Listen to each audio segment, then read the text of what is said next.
It depends on context. Yes, So it depends on the setting, who you're dealing with. If it's if it's a group of youngsters who are trying to find their way within a group, it yes, is usually one person is trying to usurp and to make and to be authoritative. yes. Or in another setting, a person might come on and say, listen, I'm gonna be a man, and yes, if me I go dead as a man because man a man. So yes, it can it depends on which end of the spectrum you're looking at it from.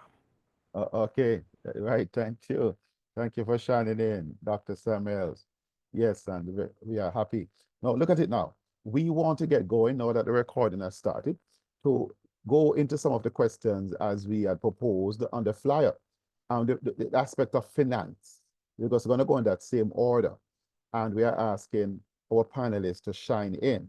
Are men generally as frugal with money as their spouses are?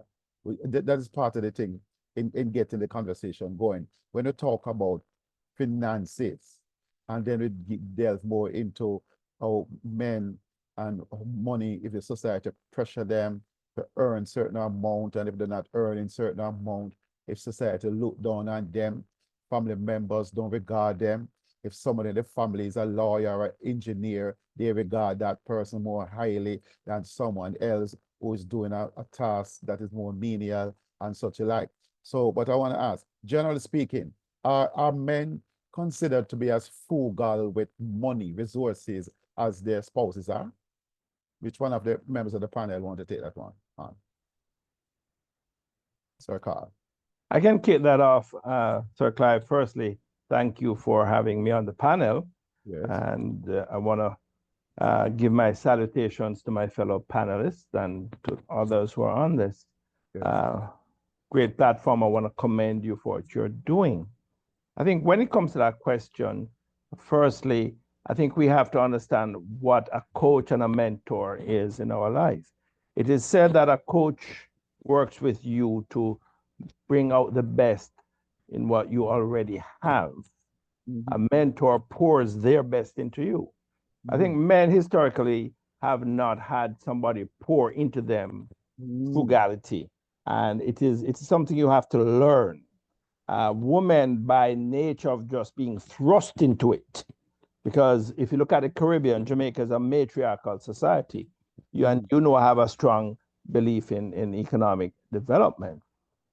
But I think women are more frugal. They usually make less and have to do more with it. Men will make a lot but can't keep it. And that's what keeps a sort of crack that causes the household to crack, because those are learned behavior patterns. So I usually men tend not to be frugal, because frugal and still being a man, and it's sort of, you know, there are conflicting beliefs within the mind of men, unlike some other societies like the Korean or Chinese society. But it depends on, again, what your culture is, whether frugality is a key thing for you. So that's sort of just an initial response to you, Sir Clive.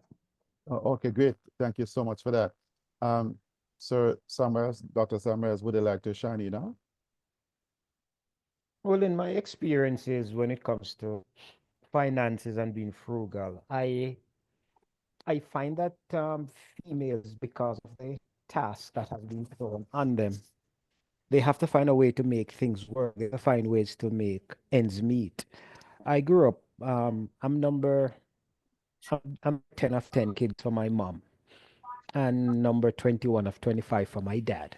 Mm-mm, So he's got, like, at the time there was 25 of us alive from 9 different females. mm-mm, Of a total of about 42 with stillbirth and all of that kind of stuff. Anyway, but my mom at the time, in our household in that little country area in Westmoreland, we had about 15, 16 of us living in the house with grandkids and other people who, you know how a Jamaican household is.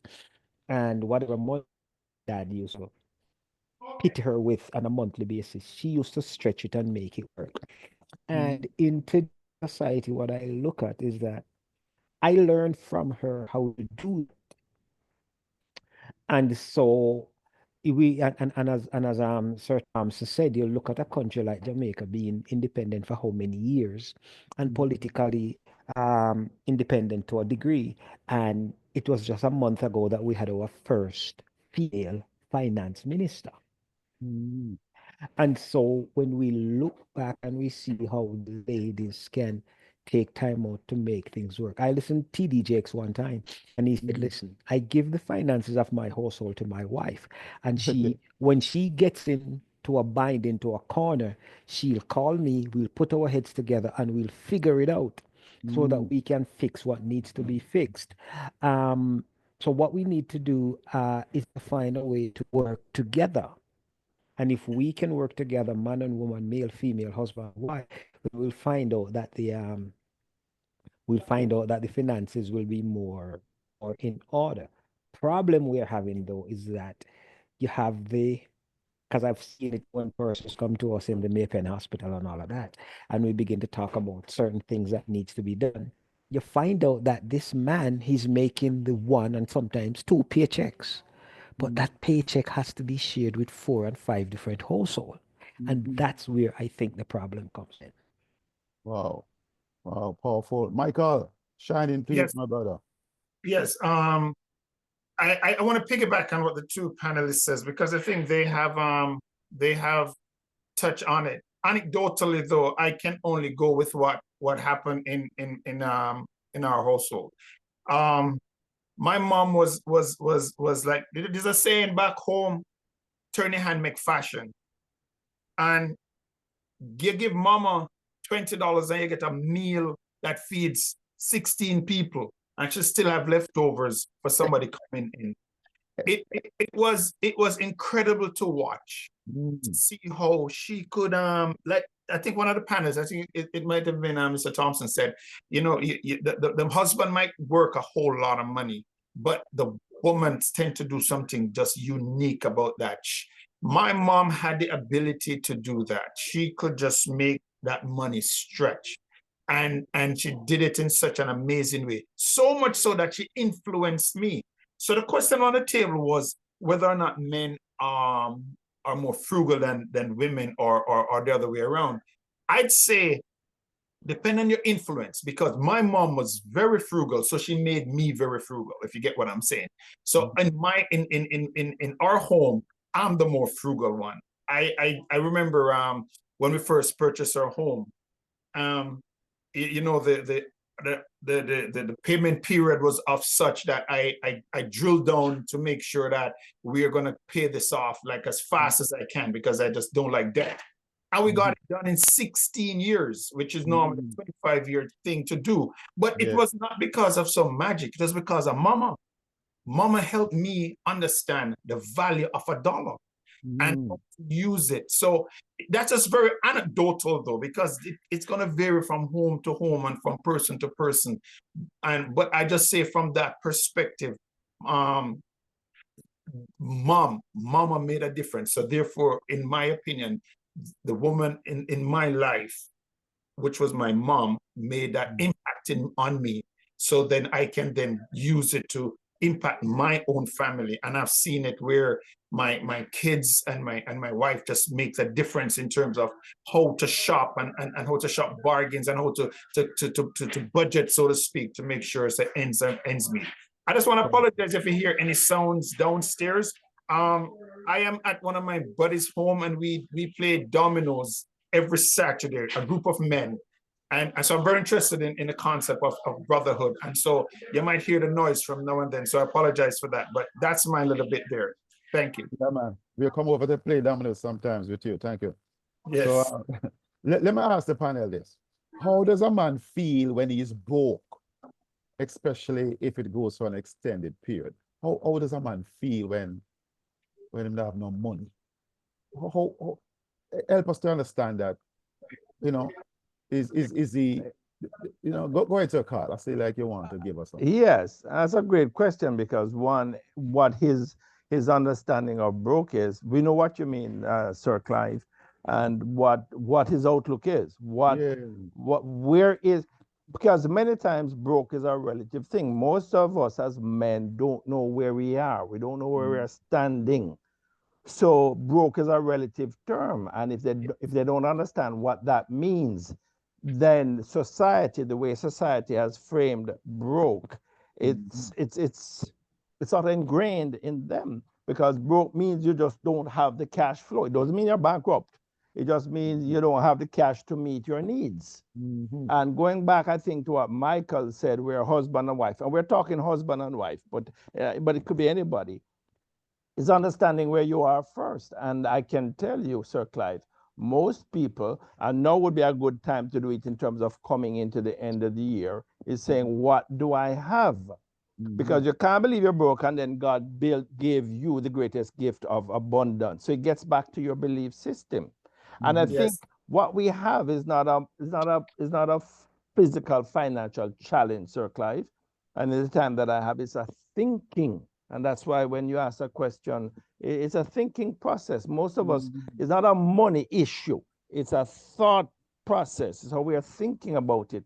Because when you look at what you have, how can you monetize it? If it's one of three things, Sir Clyde, either you have money, cash, or you have property, or you have yourself. If you don't have money, cash, and you don't have a house or property to work, then you have to put yourself to work. And God gave us skills. So I think many times, if we recognize that what we have is within us, we just need somebody to help us to connect the dots. And that's where women, our mothers, have always had to do that. And I think for us to change, it's not taught in schools. Money and finance is not taught in school. It's not taught in the church. It's not taught, heavily at home. There are cracks there. So I think panels or platforms like this will begin to raise that kind of dialogue that you're raising. Because when a man feels broke, he feels he has no dignity, he has no self-worth, he has no respect. Men want respect. They don't necessarily need to be no, I have to be careful how I say this, Men look for respect. Yes, sir. Women look for love. And there has to be a way of, but when a man can't make that money or be empowered to understand that he can make that money, God gave him the talents to do that. Until he does that, then he is sort of relegated to a feeling of self-worth and possibly deviant behavior.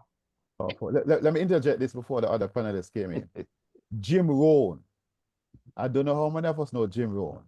Jim Rohn said he got a wake-up call when a Girl Scout came to his door to sell him cookies for $2. And he had to lie to the Girl Scout and say, I bought 10 packs already. They're on my table. And he did not buy any because he just didn't have the money. He couldn't find $2 to buy it. And he says, no, look at my life. I had to lie to a Girl Scout. That was a turning point in his life. So I just thought to interject that before I ask Michael or Dr. Samuels to continue to comment. Which one of you gentlemen going to speak first? I'll let Doctor speak. Dr. Samuels? Michael, which one? All right, so here's the thing with that, and just to piggyback on what Dr. Thompson said, Carl said, the issue, the societal issue that we have with money, I was going to lead off with that. In Canada right now, they start teaching money as a subject from grade 5 and grade 6. They've actually started teaching that. And I was in Jamaica last summer, and they were saying that they're going to put it in the curriculum to start teaching people in high school, first form, about stock markets and trade and all of that. Because if money is this thing that everybody needs, why is it that we have not taken time out to teach it properly? Wow. What I was told by a Jewish gentleman is that when $1 comes in the Jewish community, it touched 16 hands before it leaves. Wow. Yes, yes. That same dollar comes in the Black community. Sometimes it doesn't touch any hand at all, except the one that it comes in. Absolutely. And so with the other thing then that we also got to start talking about money is we got to start teaching our children about credit. Because as soon as they get to university or college, they got this envelope with a package in it where you fill out one application and you tick it off, and you might get 16 different credit cards. they start them off at about $500. I think it's about $1,000 now. Now, by the time my 18-year-old who in university or college gets Yes. 5 credit cards with $1,000 and leaves school with all of these credit cards maxed out, what Yes. kind of mortgage? What kind of mortgage is she gonna get when she goes to buy a house? While Yes. her white friend is getting prime, she's getting prime plus 2, prime plus 3, and it is designed to keep us as a people impoverished. So we got to start taking us who have the know. So we need to start tapping into people like Dr. Thompson and persons who we know who have the financial knowledge Yes. and the financial know-how, and to, even if it's not being taught properly in school or whatever, bring forums like this together. There is no harm in saying, Dr. Thompson, I have 25 persons from church. Can you set aside some time on a Saturday evening? And we do what we got to do. We remunerate him for his time and said, here we go. Thank you. But come and teach our young folks about money management, because a lot of us never got it. Yes.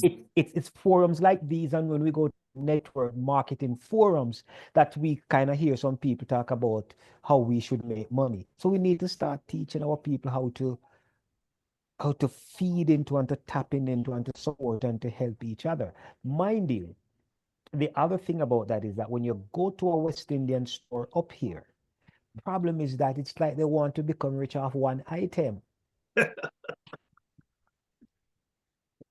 So if I have a $5 to go buy fish, the Asian market or whatever market is selling fish for $2.99 a pound. I go to the West Indian store, the same fish I'm getting for $5.99 a pound. Where am I going to spend my money? Oh, So we have to find ways. And then before Michael comes in, the other part of it also is that does not have money. Because the way we grow up as little boys is that, well, not as teenager, early 20s, that if you have the money, you get the girl. Okay. If you who don't have the money, not getting the girl. And so we carry that even to our relationships, and thinking sometimes when we are, Dr. Clive said, broke, I would say in between blessing, we all get into this depressive mood. Yes. Instead of sitting down with our partner and said, listen, this is the way it is now, but you know me. You know I'm trying. You know I'm going to do whatever I have to do in order to make our finances work. But what we do as men, we draw into a little corner over there and we become depressed. Now, that depression is going to affect your libido. And so your wife wants a little bit of loving, but because you depressed, she can't touch you. yes, yes, Okay, yes. Dr. Michael, go ahead. Michael, come up, Michael. I want to ask a teasing question, so come up, Michael, and Yes. let's The question is whether or not not having any money, how does a man react to that? And I think a lot of times, which is true, your self-worth, for the want of a better word, sometimes is tied to resources, the ability to provide, because that's one of the mantras that you are grown up with. You're a provider as a man, and the inability to do so can put you at odds with your own family. I've seen it destroy actually marriages, where the husband lost his job. He was not the breadwinner solely, but the main, and lost his job. And then because of that, it sent the family into ruin. But I've also seen the other side of it, where a brother of mine, he was out of his job for like 2.5 years. And you would never know that when you walk into his home. His wife would still uplift him. And that's a very powerful symbol of what Christ is, in my opinion. But the inability to provide weakens his self-esteem, and therefore ties that to everything else. He becomes irritable, even around his kids. In the response that he would have when resources was flowing changes his direction, and sometimes it can spiral, like Doc said, into depression, like real clinical depression, where he becomes abusive to substance, alcohol. You know what I'm saying? To try and mitigate what he thinks is the issue, as opposed to surround him. So here's the issue. I believe who you surround yourself with. You're pretty much the sum total of your friends. That's how I look at life. And financial literacy is something that we need to, that somebody shared that it's been taught in schools. In our church, we are teaching it. I am the men's president at our church, and I have already invited at least 2 years in a row now someone to come in on an annual basis to teach us financial literacy and how to invest and to manage money. So that's in a little nutshell as answer to what was just shared. Okay, thank you. Here I come with something now that gonna make it draw another gear now. When the woman earns more than the spouse, what kind of challenges are proposed? Because look at it now. There was a time when the lady was not probably earning anything or earning as much as the spouse or the male, the husband. Then you said, Michael, things can take a little shift. Somebody can lose their job. And sometimes the women who advance themselves are now like the CEO of a company. She now have her PhD. She now have her MBA. And the men may not necessarily have advanced over the same period of time. And she is now bringing in more of the cash than the man is, and is almost, I don't want to go into another category, but how does that make a man feel when the lady begin to earn more than he does and bring more value to the house in terms of his resources? I like when Dr. Thompson lead off, so I'm gonna let Yeah, the rule. You know, boy, they send me up to bat Sir Clive, and I feel like I have no choice. But really appreciate that comment. It means we're making progress, and I'm really glad to be here with my fellow panelists, and Sir Clive, you're doing a wonderful job. As you know, I worked on Wall Street for many years. Or I didn't talk much about my background, and I know, Sir Clive, you were leading to that. But I spent many years on Wall Street. I grew up in Jamaica, and there's a saying: if you want mango, you go where the mango tree is. And I just knew early on that that's where the money was, Wall Street, and so I was blessed to be able to make my way there. And it gets back again to what Michael and certainly Dr. Samuels are alluding to. It's education, and so education means how a husband and wife will view their role in the house. And that's something I'm trying, Sir Clive, and you're aware of this somewhat because you and I have had substantive conversations. If you look at Wall Street or you look at the economy, a house is just a subset of that. That's why just the numbers are smaller. Now, a husband and a wife, they are shareholders in that household. They are, okay? And so, because God said, do business till I come. It's a place of business, it's a place of love, and nurturing and so forth. But it is, both parties now are running that home. That's how it should be. Now, if the wife is and when you have challenges, you're restructuring the business of home. If the wife is bringing in more inflows into the household, then the household is better for it. How the man responds to that, number one, is key. And how he has been educated, and if he's been educated to feel or socialize that man, watch out.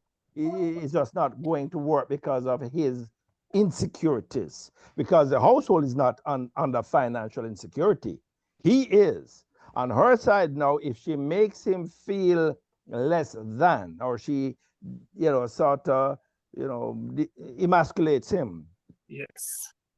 That makes it even more of a challenge, and he's going to find other ways to compensate for that, which may not be good for the harmony of the household. So, Sir Clive, it gets back again to understanding what their roles is and being educated about their roles. It's about sitting down and looking at their household. What are the numbers? How is this working? Because he may not be bringing the cash flow, but he may have the major assets. You don't, it depends on what the information is telling you. Yes, And yes. so I think it starts again, Sir Clyde, knowing where you are, knowing where you are. And if we know where we are, then the journey becomes easier and we develop greater understanding. So that's out of my way to you, Sir Clyde. Yes. Is it Michael or Dr. Summers first? Thank you, sir. But first, they put me up there first, They man. put you up there, man. Samuels. As Michael has been the Brotherhood president in his church, if we are going to use biblical principles as our way forward, who makes more money than who should never ever be an issue. However, we know that life is not ideal and circumstances changes, but whoever makes the most money, it should never be a problem. In Canada right now, we have 1 year leave when a child is born into the family.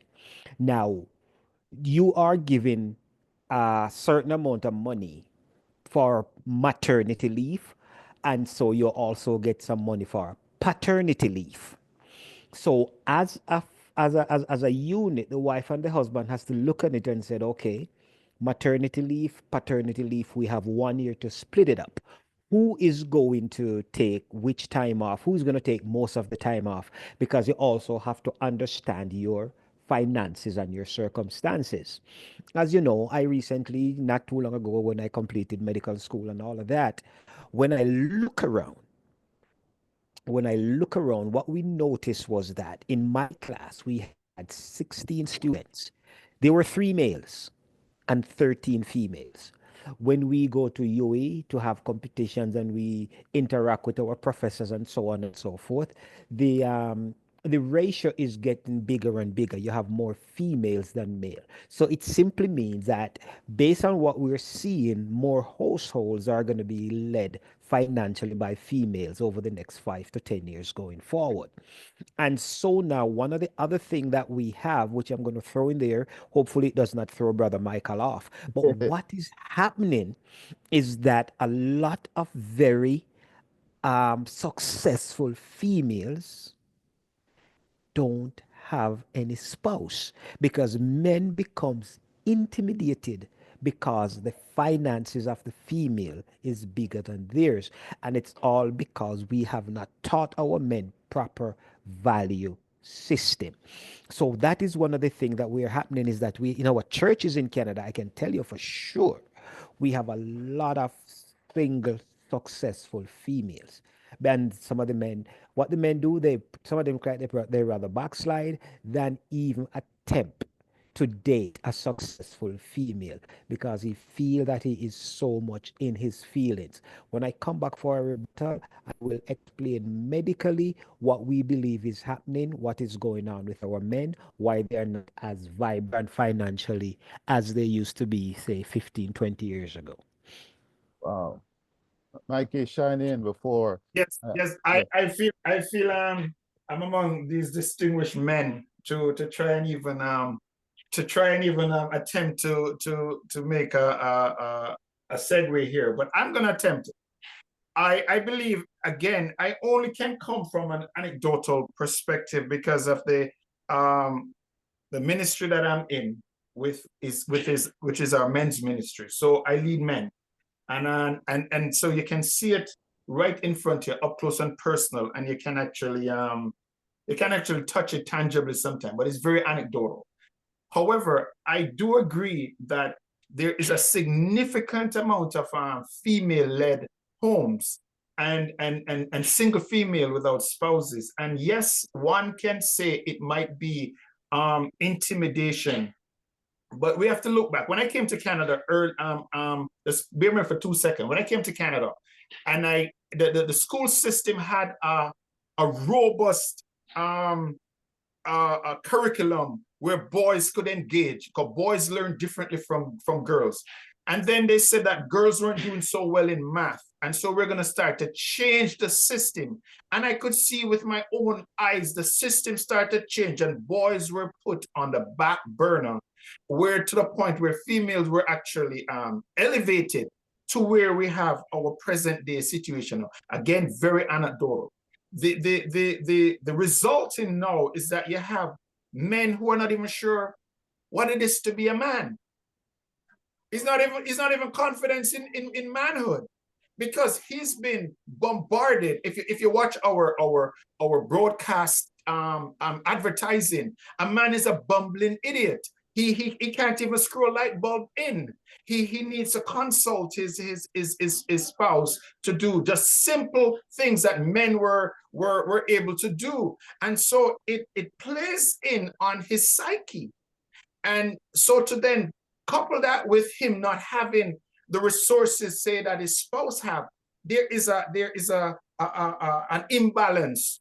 And what happened is that there is a feminization of men and a masculization of women. And the roles have almost inverted, where women are now leading homes that men are very much present. But let's go biblical. It is God, Christ, man, woman. So in a biblical household, the dollar figure is irrelevant, as one of our panelists said, if they understand the roles that God brought them into. That should not impact what the other person do. In terms of, my pastor said it best. My pastor said when he just got married, his wife would turn her check over to him. He was broke as ever, but it built him and built the respect into him. And he is the man he is today because of her. Women have incredible power if they understand the proper use in terms of the financial dynamics. So yes, a man can be emasculated if she has more resources and she uses it in the wrong way. So I'll leave it at that. Okay, well, look at this thing. Look at this. I wish more women were just like your pastor's wife.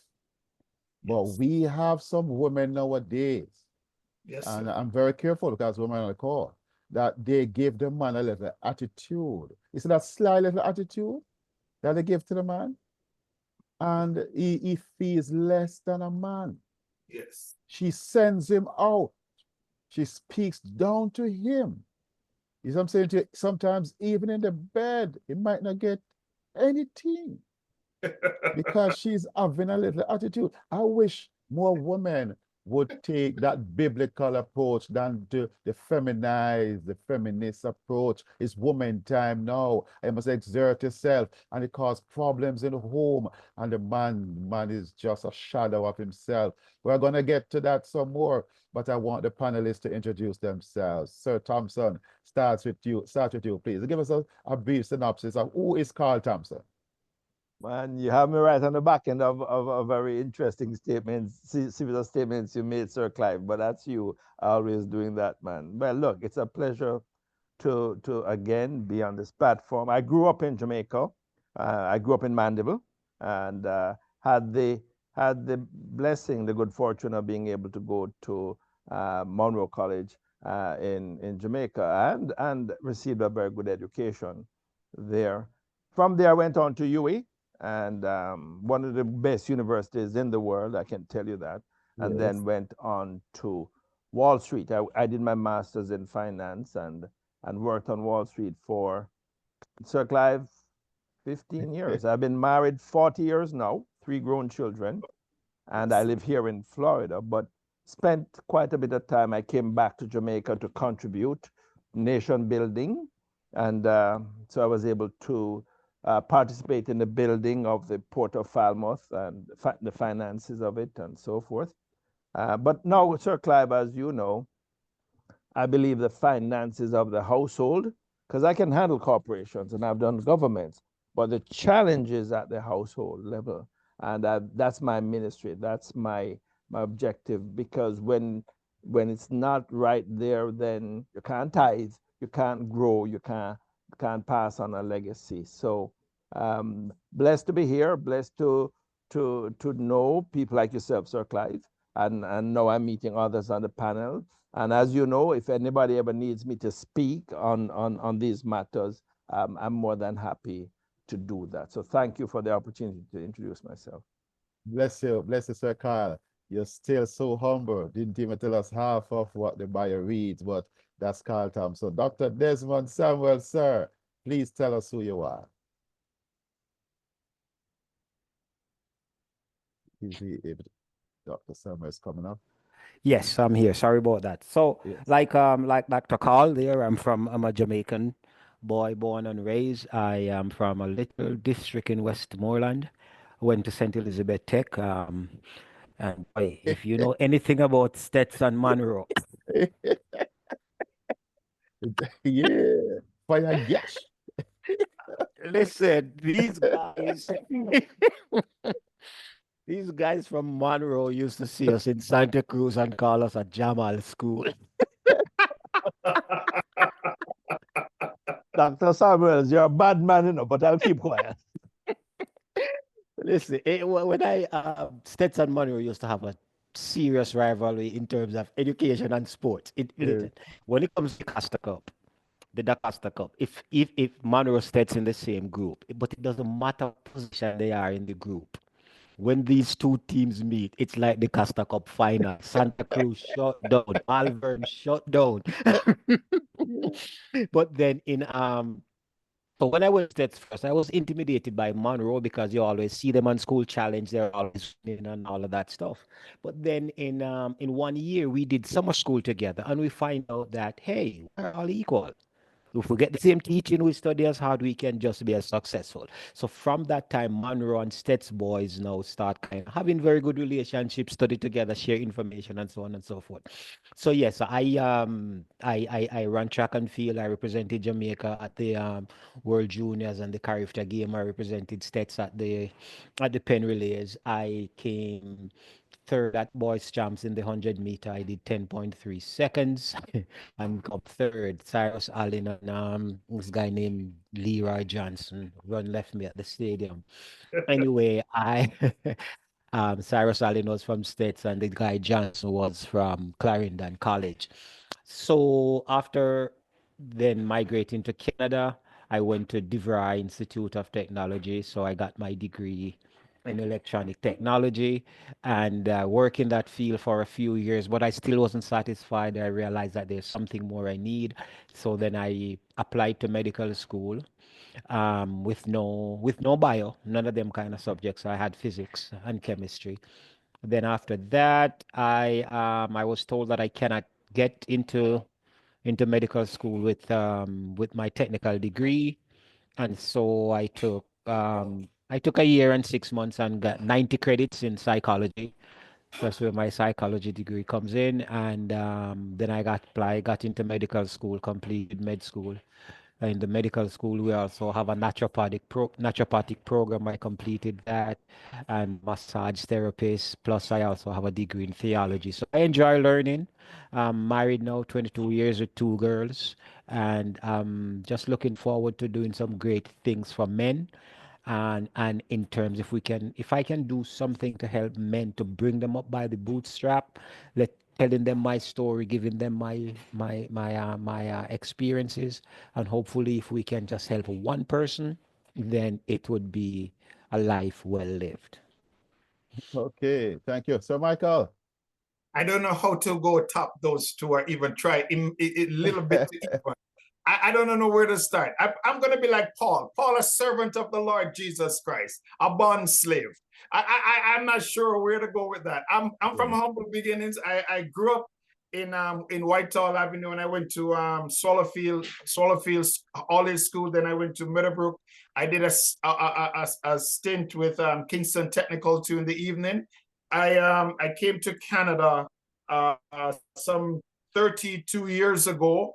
And first of all, I'm a born again. I came to know the Lord at a young age of 18 years old, and I really am sold out for the Lord from then until now. I came to Canada some 32 years ago, so I am here more than I am in Jamaica. So I am more Jamaican. Okay, I want to hear that clearly. I have more years here than in Jamaica, so I am more Jamaican. Okay, the more you stay in Canada, the more Jamaican you become. Okay.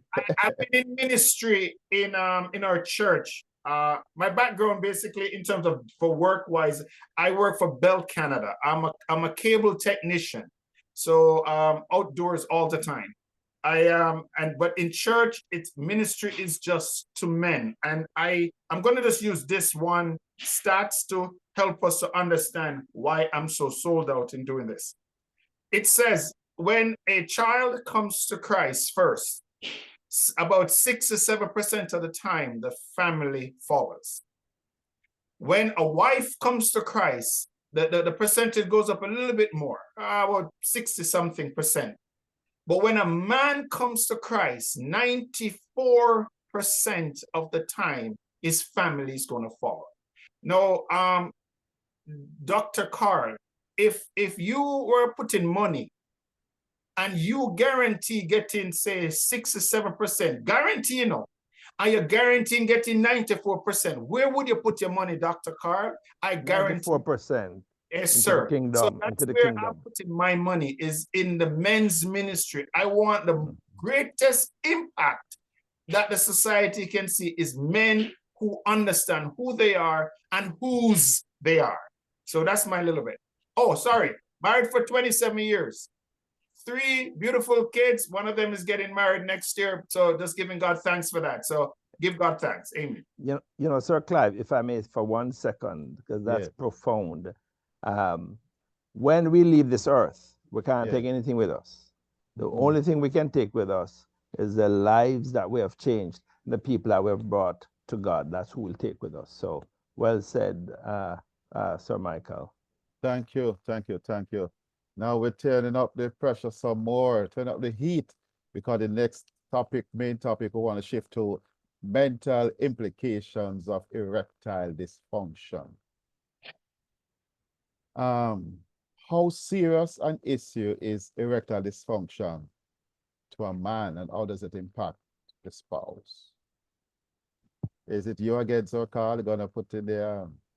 This time, I will let Dr. Samuels handle that one. Like how he threw it on me. He's a statesman, so it's my time now as a doctor to come play up to pass it on to him as my dear friend. Sir Clive. Yes. Yes, doctor, there's a step up to us. I figured that would be the case. Just to give you a quick story. This guy came to States named Noel Sweetie Simmet. Noel Sweetie Simmet was from Montego Bay. I know could him. not read. Could not read. And this big guy in Santa Cruz named Chucky took him and teach him how to read from the Henry Sharp books. And today, Noel Sweetie Simmet is a retired dentist in Texas.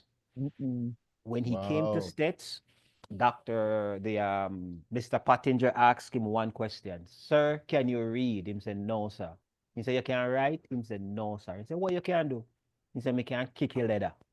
When that news got to Monroe, oh boy, that just kind of really elevated their status of who States was back in the day. But I'm telling you, all a person needs is just one joy. Talk about ED. It is such a mess today that we are having men as young as 25 who are having issue today.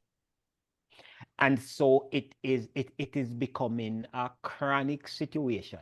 Now, when a young man comes to us in the ER and he said, Doc, I have back problem, we know 9 out of 10 times exactly what he's talking about. He's not talking about pain in his back and all of that kind of stuff. He's talking about ED. And so what is happening, it is causing such a great issue that depression amongst men is now going through the roof, because they are now becoming so depressed. Because, as go back to the first question, man a man, but being man a man and he can't handle that part-time business, man don't feel like man no more. And so it affects practically every aspect of life, because when that part of you is cold, it is a huge problem. Now, what is it? And if you notice, even in the Jamaican culture, the dancehall culture, when you look at it, what is it that a lot of young men are doing when they go for drink. They're drinking rum and Red Bull. Now, when you look at in places like Westmoreland, St. Elizabeth, and those, and then you go to the north, from the south coast to the north coast, what is happening to our alligators? They are killing them and using the tail to make soup because it is said that it's an aphrodisiac. So it has become such, it's almost like a pandemic nowadays. 35, 40-year-old, when a lady is going to get married and they come to us and even talk, because ladies come to us in the hospital a lot of times to talk to us about getting married, because they see doctor sometimes as be all and then all. We have to bring that conversation into the mix so they understand what is going on. So when a man gets to that point where his third leg is not doing what it is supposed to do, then we can come back and talk about it some more, but depression sets in. And one of the reasons, and it is happening, is that the food is full of so much growth hormones. Yes, sir. Because you look at an 8-year-old girl having a period, 9-year-old having period. That is because of the amount of growth hormone that they put in our meat. Yes. So now that same growth hormone affect the men in a different way. We know that because we both have androgen and we have estrogen. We have the two hormones. So there's supposed to be a balance in our body. But because of the food that we're eating, the estrogen in men is now catching up, are passing the proportion that it is supposed to be. And so we are now having issues. Take a look at our young teenage men. If they take off their shirt, you see they're competing with breast size. They know this condition is called gynecomastia. And once he starts competing with breast size with a female, it now simply means that other stuff is now going to start dropping. And that is also another reason for the rise in homosexuality amongst our young men, because where is the prostate gland? The prostate gland is about 2.5 inches inside of the anus. Now, what a lot of people may not understand is that if you tickle and play with the prostate, just like you do with the clitoris in the lady, it's almost the exact same sensation, because the pudendal nerve that wraps around the prostate kind of gives that sensation as if like when you are actually climaxing sexually. And so that is one of the things that is going on because of this man boobs thing, the food we're eating, the depressive mood. And so when you get, and when you are suffering from mental conditions, please, please, please, if you know anybody suffering from a mental condition, write these 4 letters down. SSRI. Tell your doctor I don't want, because one of the side effects of SSRIs is that it can cause erectile dysfunction. Select serotonin reuptake inhibitors. That is one of the problems. So if you have anybody in your family that is going to get medication for depression, talk to the doctor. Them to give you or give them the one that does not cause them to become overweight or cause erectile dysfunction. Next. Oh, Sir Carl, Sir Michael, do you want to shine in a bit before because this is a little more medical. Yes. I will give a little preference to Dr. Samuels for the next question. But did you want to say anything on this, Sir Carl? I'll only say, Sir Clive, and well said by Dr. Samuels. I think from a financial side, and I think whether it was Dr. Samuels or Michael was saying it earlier, when the man is not contributing financially, or when he's broke, or when he feels less than, it pervades his whole physiology. So financial challenges will lead to that. So sometimes it's not physiological, as we know, but it's more mental. And you'd be surprised as soon as things shift and money flowing, and that whole change in demeanor kicks in, which is a strong argument for certainly for financial strengthening of the male's contribution and I'm driven to do that as well. I'm not the doctor, but I'm the financial doctor. So Dr. Samuels can handle his state side medical thing, and I'll handle the Monroe side financial thing, and we'll work together to get the job done and kick the ball down the road. Okay, so You gotta realize, we got two technical guys on here. Michael's from a technical high school. When we go Michael boys on my champs, side already, man. Michael on my side. when we boys champs, all the technical schools stick together. Veer Tech, St. I know. Elizabeth Tech, Dintil Tech, all of our tech guys stick together. All right, yes. I cry cree. Over to you, Okay. sir. So Dr. Samuels, I come from it from the perspective of yes. men don't share that information very readily. That's a perspective I come from it from. So men will still beat their chests and say, yeah, man, I can stand up anytime I need to. I can call to attention anytime. And it's more a bravo thing. I'm just trying to be part to fit in. So from the perspective I'm coming is that we don't talk about it enough to get the information to then deal with the problem. So we won't hear that. You will never, the average brother that I'm around will not divulge that information. So I would just defer to what Doc said in terms of what I need to say to them. And Doc is in Canada, so I'm gonna have to hook up with him real soon. So we gotta get that going. So just putting that out there. Okay, thank you, Sir Michael.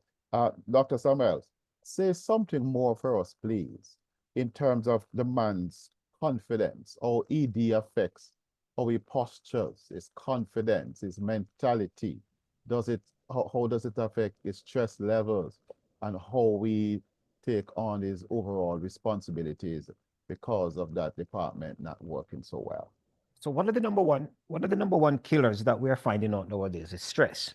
And so stress is, we don't have a machine yet. We don't have a diagnostic tool yet in order to diagnose stress. So, but we recognize in the medical fraternity that stress is a problem. And so one of the things that men do when they get stressed and when that part of them is not operating, they will go all out undercover. We would say incognito, to try find ways to fix it.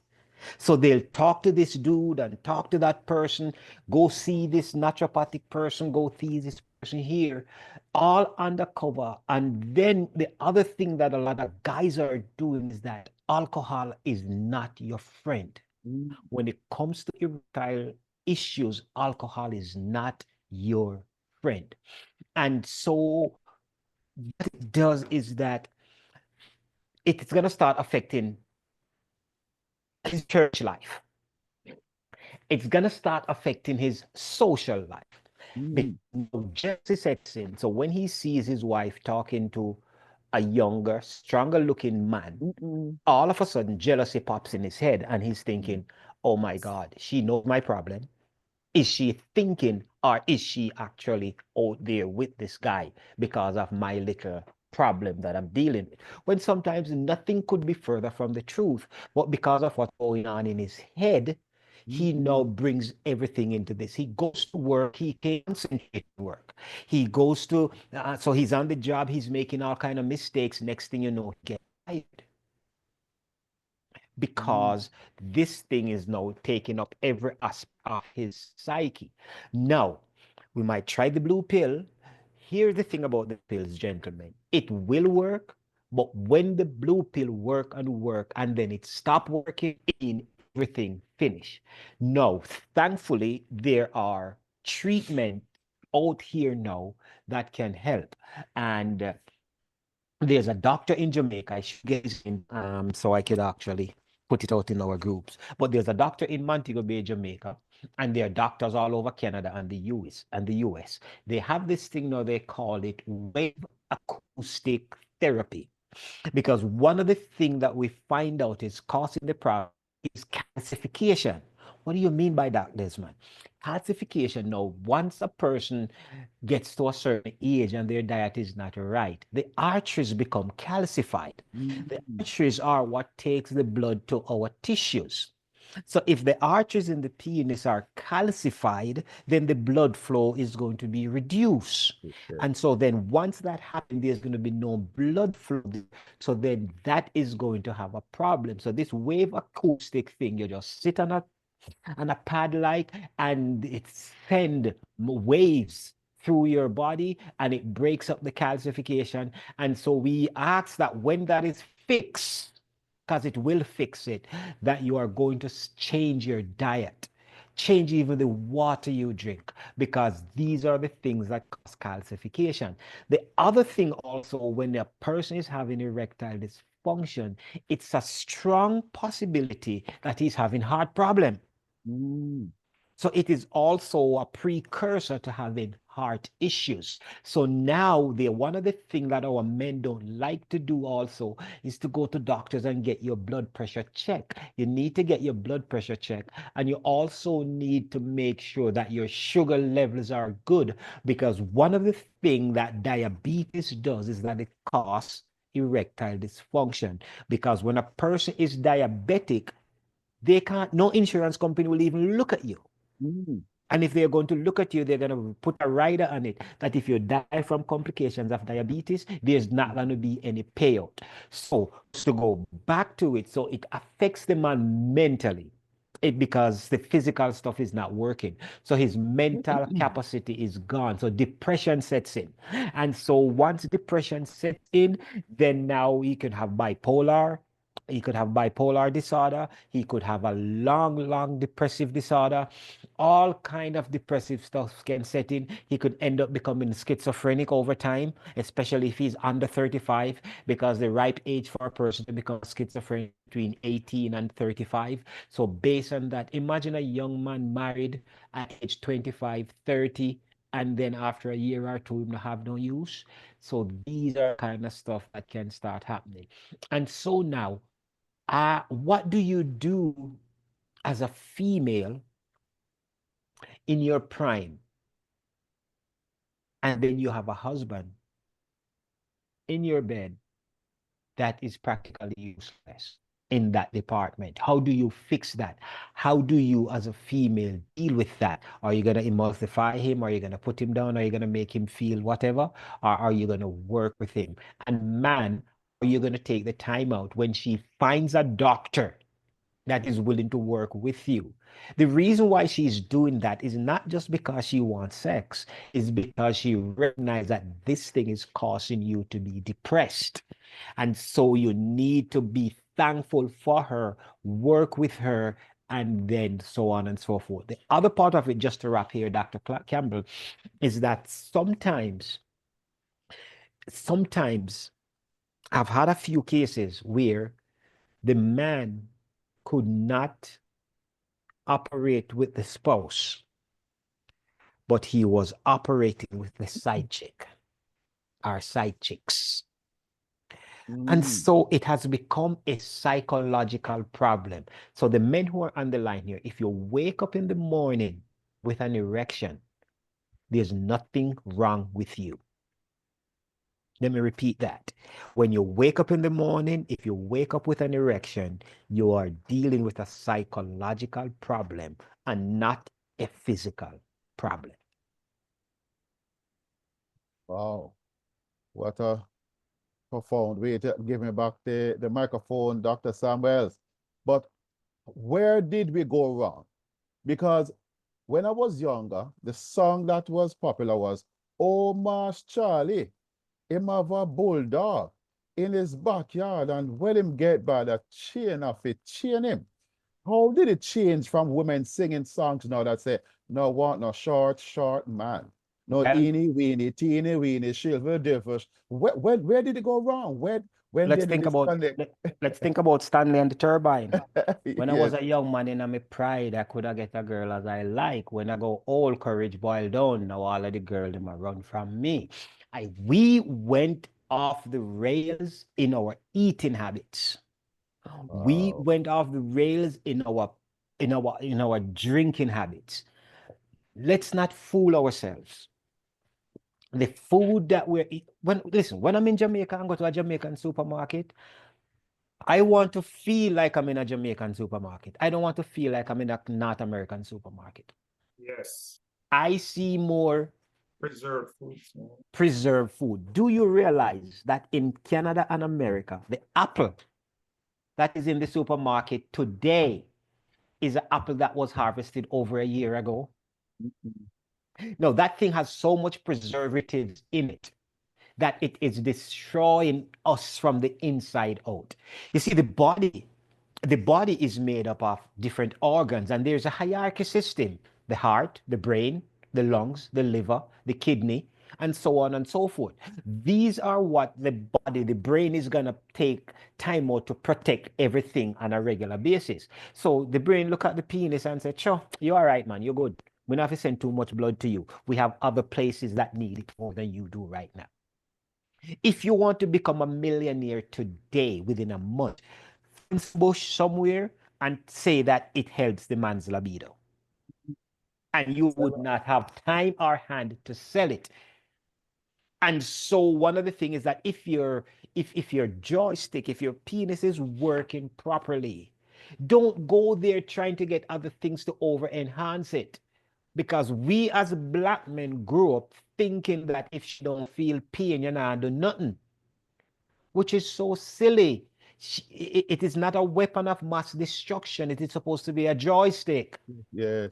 So now when you, and then those who are married for the 25, the 30 years, and she's menopausal or approaching menopause, there is going to be physiological changes. Her vagina is going to get drier. And so when you go there without allowing her to be lubricated properly, she is not going to be enjoying it. She's going to be in pain.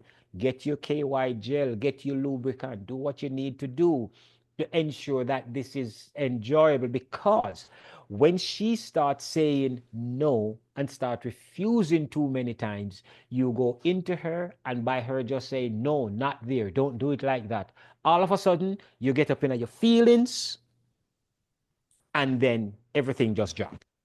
So Doc Samuel, somebody was wondering, you see, if that organ they're not working well, is there any other organ on the body that could assist? Okay, so let's just be human instead of being black.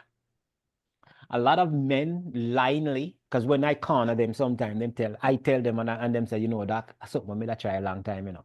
Listen, you have 10 fingers, you got a long tongue, use whatever you gotta use. Just just do whatever you gotta do. Listen, a lot of females, because a lot of men don't know how to use what they got. You will never get her to climax by penetrating. You're not gonna get it done, because you have to know where to hit, how to hit. So if God bless you with 9 inches, and if you put all nine inches in, you're missing the spot. What you need to do is to find the G spot and hit it, hit it, hit it. And that is how you will do that. But oral sex, as long as it's between you and your partner, whatever, nobody no have no issues. The only sexual thing that I have a problem with is anal. Nobody ain't, I don't buy that. That is just a pit and not the kind of stuff. And then that is actually one of the weakest muscles in the body as well. But then and then even with oral sex, the other thing about oral sex that a man have to understand is that a woman does not like predictability. You have to surprise her. So if she knows you're going to hit the right, and then you're going to hit the left, and then you're going to hit the top, and then you're going to hit the bottom, and this, and it becomes mundane to her. You got to surprise her. So you got to know what to do. Not just your tongue. Do you know how powerful the tip of your nose is playing on her clit? It is amazing. Okay. We're gonna have a lot of nosy neighbors now. Now, ladies and gentlemen, this topic we don't want to shift from it, but in the interest of time, we have other areas to cover. But what a point to leave this on the nose point, to leave this particular part of the But before you go, conversation. one of the Yeah. things, because I'm interested in our females and stuff, a man Yes. got to know how to find the G spot. And let me tell you where it is and how to find it.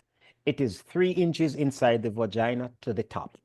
So when she is aroused, it is going to feel like, you know, corduroy pants. It's going to feel like rough when she is aroused.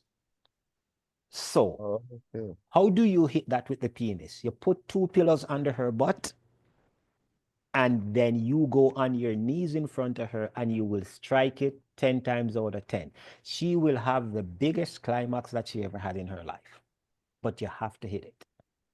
And we don't even charge for this session. Ladies and gentlemen, don't be surprised if Dr. Samuel send you a bill. He may just have saved your relationship. Look at that. Wow, Doc, I don't know, but we have to find occasion for you to say something more about this. Wow, look at that. Now, I need to ask 2 gentlemen who are part of our panel to introduce themselves. I see Mr. Simba Anley and Bishop Everton Thomas. Bishop, it is a good time to bring your answer to introduce yourselves. Oh, absolutely, The- absolutely, man. The nose of it. Absolutely. Yes, sir. Yes, listen, I just came on not too long ago because we were treating our seniors, our annual seniors treat, and it Okay. should have started at 4 p.m. Didn't start until after 5. Okay. And when I was trying to slip out to jump on, they wanted to take pictures, and you know I couldn't turn that down for Yeah. anything. Yes. And so now I'm driving and Oh, not even sure how stable my internet is, but I'm enjoying the presentation of Dr. Samuels, and I got a touch of my good friend Dr. Carl Thompson. yes. Don't let him fool you. He's a doctor in his own right. But Yeah. no, man, this is good stuff. I wouldn't want to spoil this because I thought you'd ask me to bring on a spiritual perspective. And But so, but Bishop, doesn't this affect yes, how the church function? Because the home is not happy, the church is happy, man. absolutely.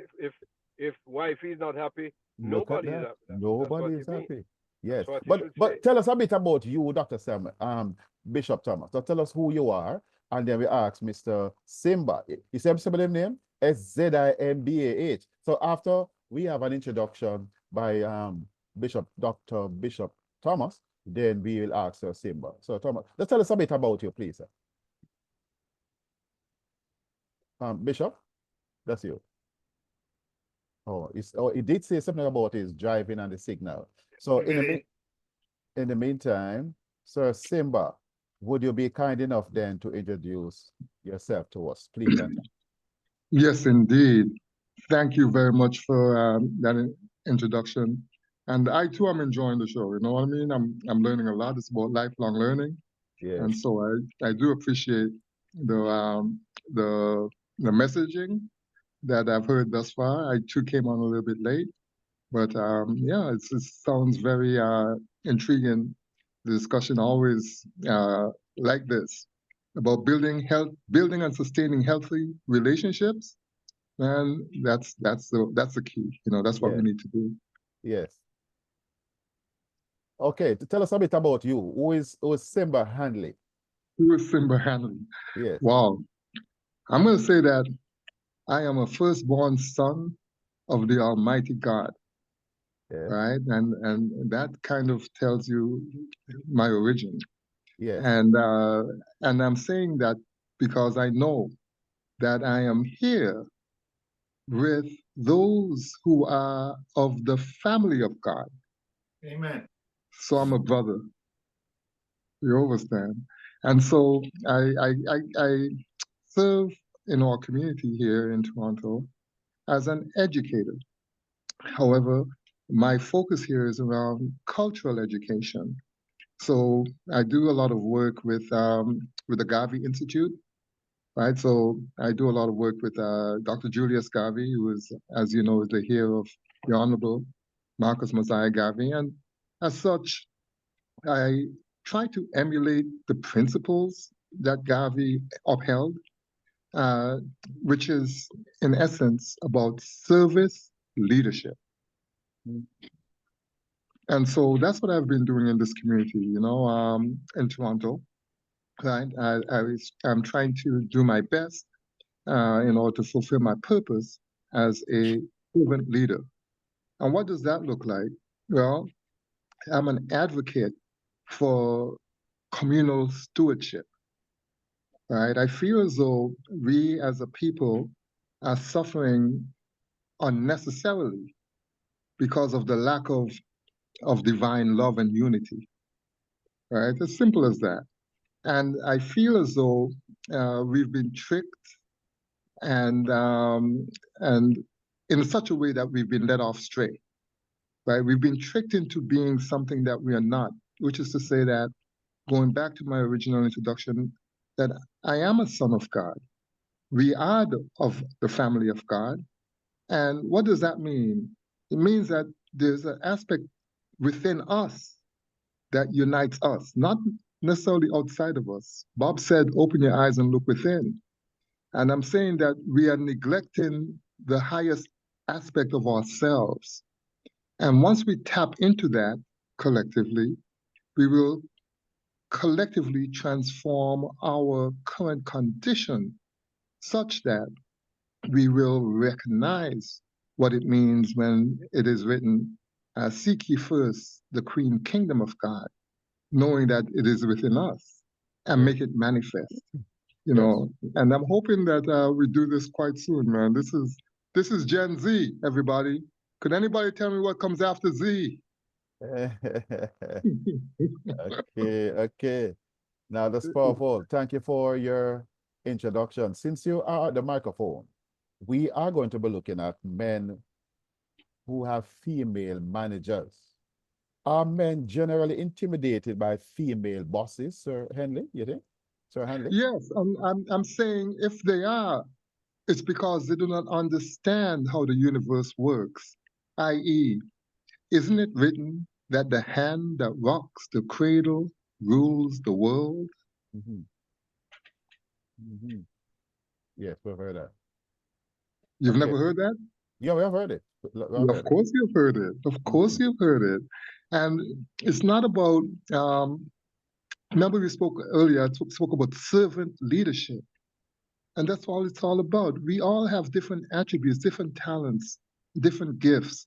And so therefore, if a woman has in her capacity the gift to lead and guide us through a certain aspect of our journey or lived experience, so be it. Allow her, give her the opportunity, respect her inside her leadership, and do your role to support and follow along the path when it needs to be a time to follow. Look at Harriet Tubman. What are you going to say? She's leading us for freedom. Are you going to say we're not going to go because she's a woman? Come on, right? So I don't limit the scope and the capacity of leadership based on gender as a determining factor. Well, I appreciate this initial comment on this part of the conversation. Now I have to bring the erudite Sir Carl Thompson to the platform again, to the microphone, and to give us your perspective. Are men generally intimidated by female bosses? It's one thing to have your wife at home, you know, but when this female is a boss at your work, what are the dynamics of that, sir? I appreciate that question, Dr. Campbell, and I'll be anecdotal as Michael has been so far. I can speak from personal experience and even more so because I worked on Wall Street. And believe me, you do have driven women on Wall Street. I can tell you that.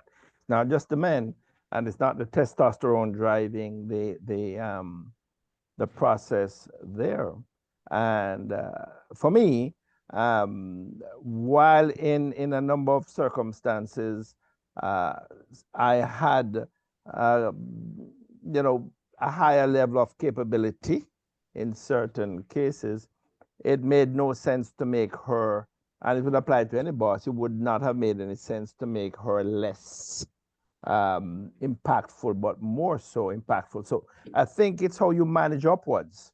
It's how you, and I'm talking a professional relationship. I'm not talking where, you know, the physical side can creep in, and it does, certainly in that environment where there's a lot of, you know, chemistry and so forth.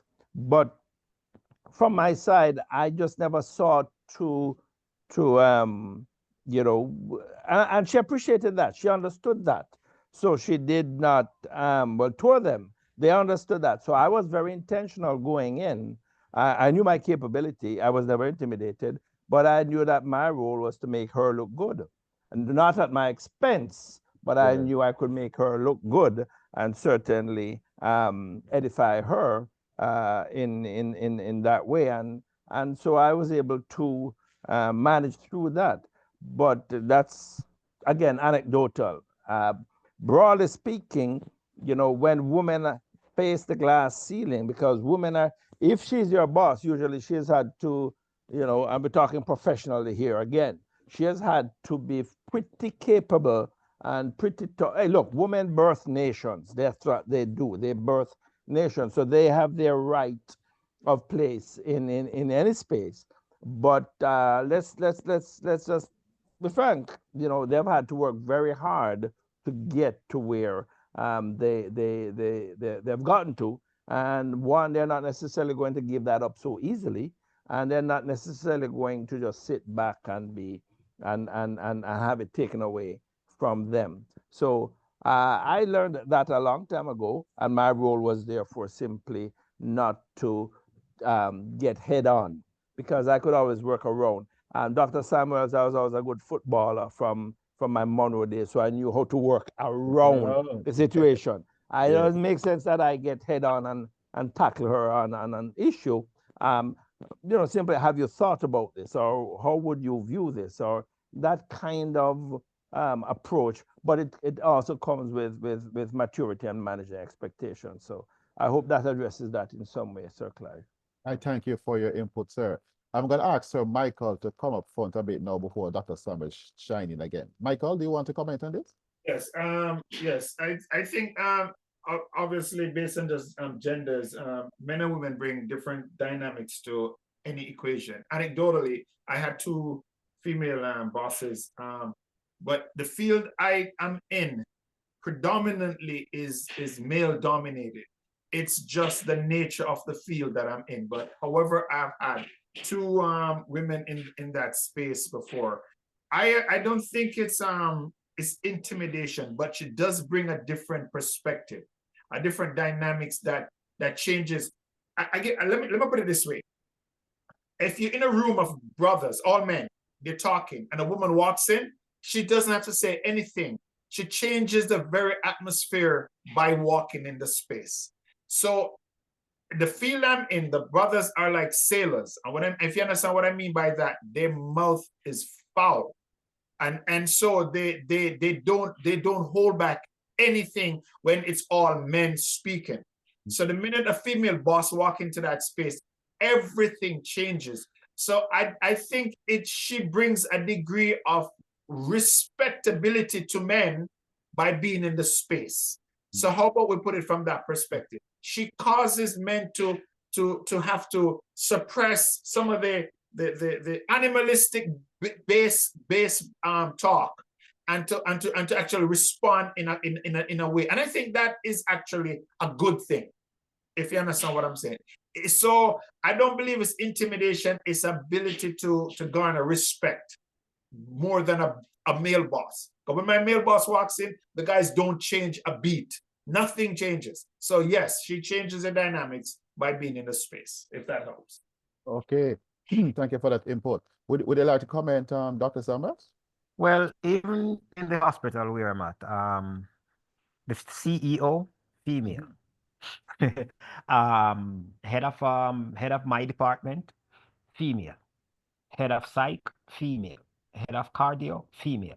So what we're finding out is that the dynamics are changing, and I find the female bosses to bring things from a different perspective. And as Dr. Thompson said, there is no testosterone, ego, nor stuff like that. They just seems to want to get things done and go home in the yard. They just see, because like if okay, so my one of the churches that I familiarize with that has a very, very strong men's ministry, the pastor is female and the assistant is female. So they have a very strong men's ministry. No, I have men in my family and in my circles that believe that a woman is supposed to be silent. She's not supposed to preach. She's not supposed to teach. And for those of us who go sometime on YouTube and listen to some of these preachers, if we listen like Pastor Gino Jennings, him just thinks that nope, a woman is not supposed to preach, teach, nor all kind of stuff. So we are still living in that dynamic where there's a power play. But women are innately by nature leaders. And so if a man will not lead in the house, she's going to take up the leadership role. And it's very difficult to follow a parked car. So like I said, when you have in my classes like we have 17 students and 3 of them is male and the rest is female. So when you go to law school, it's the same thing. The proportion is just out of whack. And not just to be for saying stuff for saying its sake, but when we did a survey, we were down there in Jamaica and we were going to different places and we're trying to do a survey and we're talking to the street. The guys just like it's like they were not driven anymore. They have lost the desire, they have lost the drive. They just want to get rich quick, get it out the way, and move on. But to go through the process, this seems like they have lost it. And wherever that ox head fell, we need to go back. Remember the prophet in the Bible went with the young man, and when he borrowed the axe and when he was cutting the tree, it fell. Prophet said to him, show me where it fell, and that's where he threw the stick and the axe head began to flow. We need to start finding back our men. We need to start instilling values back in them. And we need to start doing that, because right now the balance, it is so unbalanced and the pendulum has shifted gone so far that we don't even know where we stand sometimes. I tell you, when we do surgery, especially in the OBGYN, we have some female surgeons there. I'm telling you, from the time, so when they're going to cut, especially when we're gonna go do the C-section, when they say cut, they look at the time and they say cut, and the head nurse will say 10:30. And when she makes the last stitch, she says stitch, and the head nurse supposed to give the time. When I'm looking at the ratio of the females, these young ladies are taking out a baby within half an hour. When they say cut, it's 10:30. When they say stitch, it's 11 o'clock. And mother's getting ready to go to recovery room, and another one getting ready to clean up the theater and bring another baby in, another mother with baby in. So these females, they have taken the reins, and listen, they are just awesome. I enjoy working with them. And some of them are just like 25 to 28, eh? Wow. Yes. Achievers. Wow, Yes. this is beautiful. Thank you so much for shining in this particular regard. We want to spend some more time on some of the topics, but we have at least one or two. And hopefully, we can cover this next one. It has to do with the health arena. And just to say to you, our title sponsor this evening is More Mito. And we're going to ask that in a few minutes, as we conclude this next topic, we are going to be having a video which will be bringing in the CEO of More Mito, telling us something, along with the president speaking about aspect of health. You may want to hear this, because with the imbalances that we are having and the different challenges that we are hearing, issues of health is a major concern. And that is what we're going to be talking about now. Men who delay addressing health concerns. Now, Doc, I know you may have a lot to say about this, but we're going to allow for any one of the panelists, members, just to say, why is it like that? Are men health procrastinators? Why do men procrastinate with their health? Which one of our panelists would like to start on that? Clive, can I share something if you don't mind? Go ahead, Michael. But I just want to, before I apologize, but I know time is of the essence. Yes. But I just want to address something that Dr. Carl was sharing. And just to put it in perspective, I don't want to gloss over it. I just want to kind of drill down on it. When Doc says that, we're talking about the one with the women, in terms of having a female manager, and he was talking about the doctors in the hospital and just generally sharing. One of the things he said that the men seem to have, I might have misquoted, but basically they're not stepping up, if I'm paraphrasing him here. And one of the things I would like to ask, just to bring across as we look at this, is there's always causation. And one of the things as a doctor, Carl, one of the things you would Dr. Samuels. Dr. Samuels said that. My apologies, yes. Dr. Samuels. One of the things I would you would agree with me with is when we find a disease, we don't just want to treat the symptom of the disease.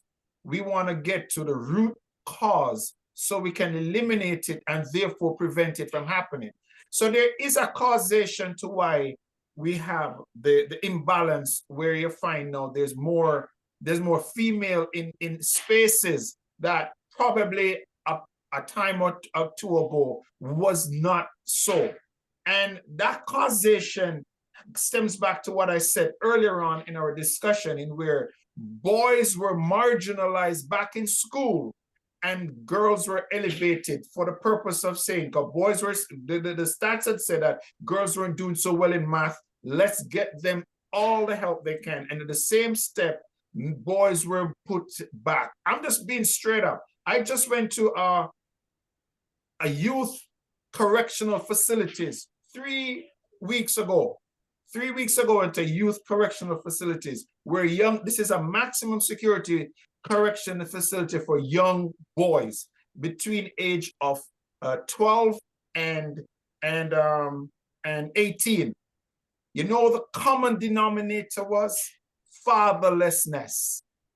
What am I saying is that we can't gloss over the reality that men are not in the spaces because there is an intentionality there to keep men out of spaces, because when the daddy is in place, we can stop. I could quote stats from now to tomorrow in terms of what the impact of a dad is on a family.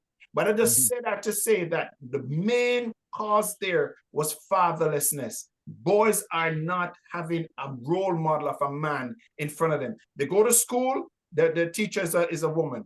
They go home, mom, obviously a woman. They go to the doctor is they have no other role areas where they can see well-adjusted, mature men operating in their space. I just needed to say that. I just had to say that. Sorry.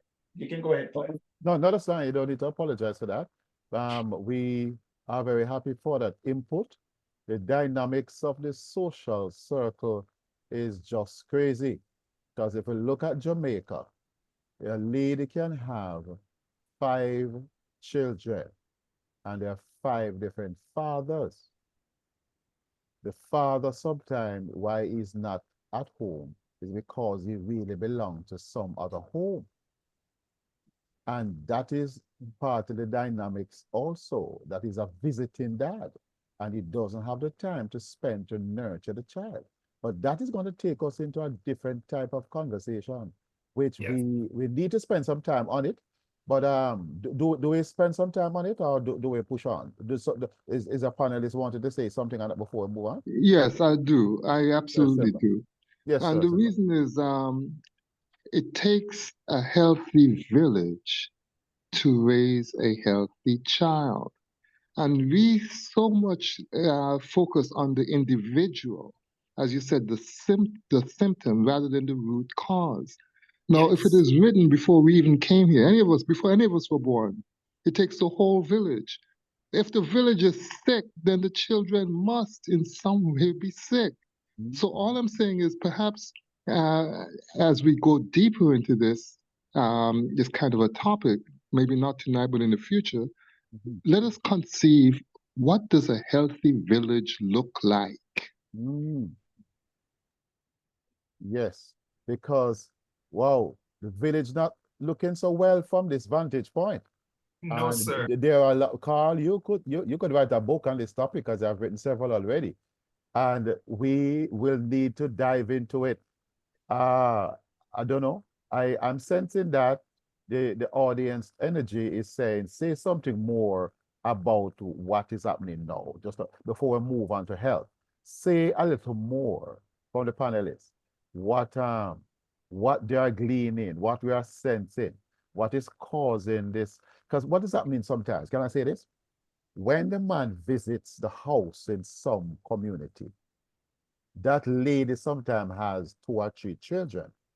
But the man is visiting at a time that the children cannot be in the same space of a 1 bedroom or 2 bedroom house. So they have to go elsewhere until the man leaves 2 or 3 or 4 hours later.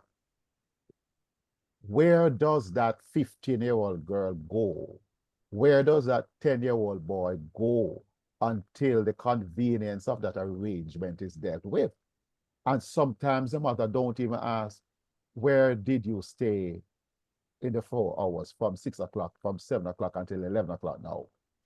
Who is impacting the mind of that 10-year-old, 12-year-old, 15-year-old boy? Or that girl? Is she placed in a compromising situation that she have to spend time with somebody and is vulnerable, and somebody might buy a box of Kentucky Fried Chicken and try to make her feel loved and cared for? What is the dynamics of this? The village, my brother said, the village is it damaged? Is the village raising kids that have honor or dishonor? Unattached kids, is that a phrase and term we are using nowadays? How do we reattach the kids that have become detached? Anybody want to comment? I do, because I did introduce the topic in a way that Yes. that I was inspired. And what I'm saying is that we need to really look for best examples, right? What they call evidence-based research. Yes. And brothers and sisters, right? When we look deep within our ancient past, one of the things I realize is this: we have devolved from high civilization. Think about it. The deeper the dig, the more ancient the age. The more ancient the age, the higher the civilization. Christ came to speak about return to the kingdom of God. Think about it. Return. We have fallen off course. And I'm saying the answer lies deep within us, but we really have to understand who we truly are. When I speak of saying I'm a son of God, I'm also saying to you, to be very frank, that I am a God. I'm not the Almighty. I'm not the Almighty, but we are gods. And there's a divine aspect in ourselves that we are neglecting. And as long as we continue to neglect that, then we will continue to suffer. The last words Christ left was this: you will know my followers by those who love. And I'm simply saying to you today is this: the lack of love in our society, in our community, in our nation is the cause of our suffering, right? And love is a form of charity. I'll just give you a quick example, right? Because you're right about the Kentucky Fried Chicken, because you make the children insecure by poverty, right? And that's what the problem is in the whole village. We're freaking poor, poor in spirit. And I'll tell you why. Here in Canada, like in Jamaica, I'm here in Toronto right now, and I love Jamaica, and I observe Jamaica. Such high murder rate. I love Jamaica. Such magnitude of churches in every corner, and I love Jamaica. And I see there's a disconnect. And very quick and very succinct. Here in Toronto, this is what's going on, brothers and sisters. A lot of Indian people migrated to Canada, and they're living in Toronto. And in tutus, the Indian people come together and buy every franchise: Kentucky, McDonald's, Tim Hortons, all the gas stations, Shell, Esso, all of them. And I said, but how you guys come to just now and buy everything up so? And what they said to me was this: our churches, our temples come together, and every month we take our tithe and we put it into a mutual trust account and use that money as collateral. And then we use it to purchase these franchises to employ our children and our youth, to employ our young people. And I stopped and I thought about it, and I said, whoa, could you imagine if all people did not divide the body of Christ with this denomination business and they were to do the same thing, could you imagine how much wealth we would have if all the churches in Jamaica were to come together on a monthly basis and put their tithes into a mutual trust and use it as collateral? Oh my goodness, poverty will go away tomorrow. And once the children and women in our society is secure and the men have a sense of self-esteem, oh man, you'll see the families and the community come back together and everything will be healed, right? If you think I'm lying, look, if you ever see a picture of Jamaica in the 1960s, how the women were dressed and the men were presentable, and look at them now today, you'd say, what happened just from the 60s to today? I'm saying something in us is there to be rebirthed, and we have to pay attention to that attribute which best represents our character, and collectively not unite based on politics and not unite based on principle, on our religion. I'm saying it's time to put principle above politics and righteousness above religion. Right thoughts, right words, right action. Come on, man. It's in us to do. Let us heal ourselves. Generation Z says this is the end of their age. It's time to rebirth, right? And that's what I'm saying. It's in us to do, right? So that's all I'm saying. I'm passionate about it because I know the sign of the times is now, right? And so we have got to find that genius within ourselves and bring it to the fore again. Okay, powerful. I appreciate that comment. Now, if you want me and allow me to, we have to shift a gear because we just at least want to cover this other topic before we move to Q&A after the video. Now, it's about men, the men who delay addressing their health. And what could have been captured at stage 1 is oftentimes discovered at stage 3, stage 4, and stage. What is it that is causing this type of procrastination? And men dealing, because if a woman sees a pimple on her face, she deals with it aggressively. That is the thing. But a man, him feels sick, he's not himself, he is low in energy, he is dragging himself, and he still does not go check it out medically. What is happening here? Do I ask Dr. Samuels to shine in here now? No? Well, it goes back to the original statement that you made, man a man. And it goes back to this other statement, men don't cry or big boys don't cry and all of that kind of stuff. Yes. And so we sit back. Okay, so let me deal with one of a issue that is a manly issue. And let me deal with the fact that you're going on very well. You're going to the bathroom to pee four times per day. And when you go, you pee your 4 times per day. But then a month down the road, you realize you're going 7, 8, 9 times per day. Not only that, you're getting up 4, 5 times per night. Not only that, when you go to pee, you recognize that the pee is falling on top of your shoes. It is not shooting like it used to. And you sit back there and you are watching it as if it's a TV show. It's not Young and the Restless. It's your health. You need to get to the doctor and get that prostate checked out. Because the same guy that you're talking to at the side of the road, who's telling you he's not letting anybody do this and do that to him, he's gotten his prostate checked out and he's doing fine.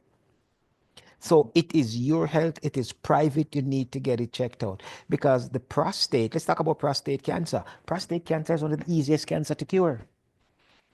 A lot of men in their 80s die with prostate cancer than from prostate cancer. Because if we catch it at the size of a pea grain, we're good.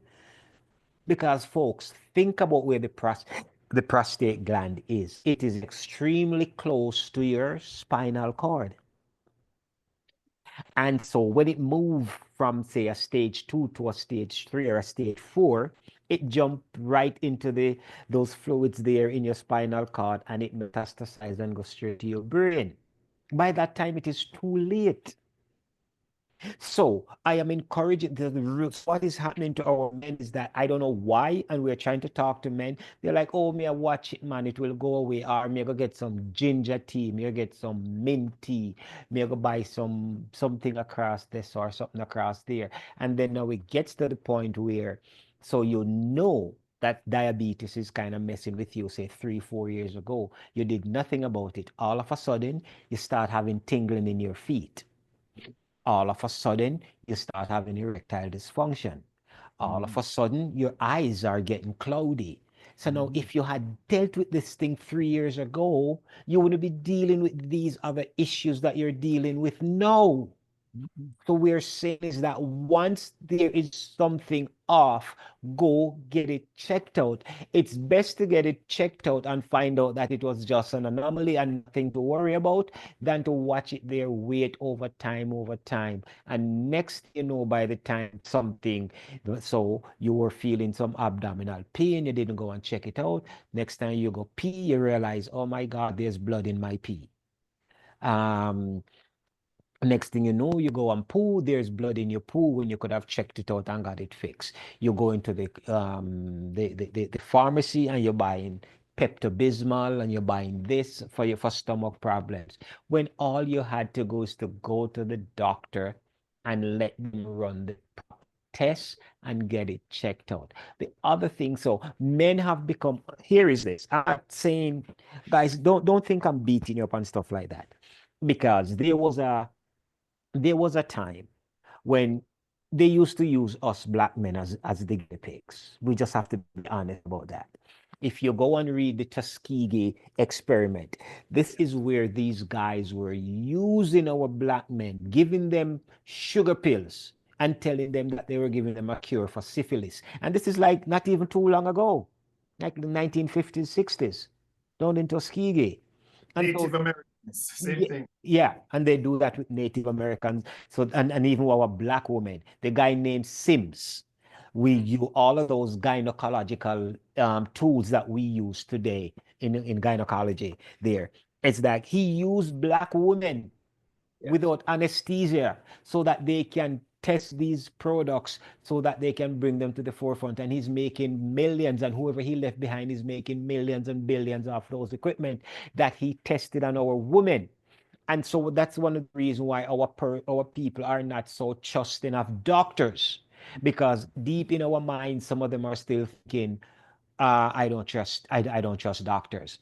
The other thing also, when our black men is because white men go to the doctor. The other thing also why a lot of our black men don't like going to the doctors, and I want to help you guys with this, is that 90% of medical books were written for white people. They were not written for us.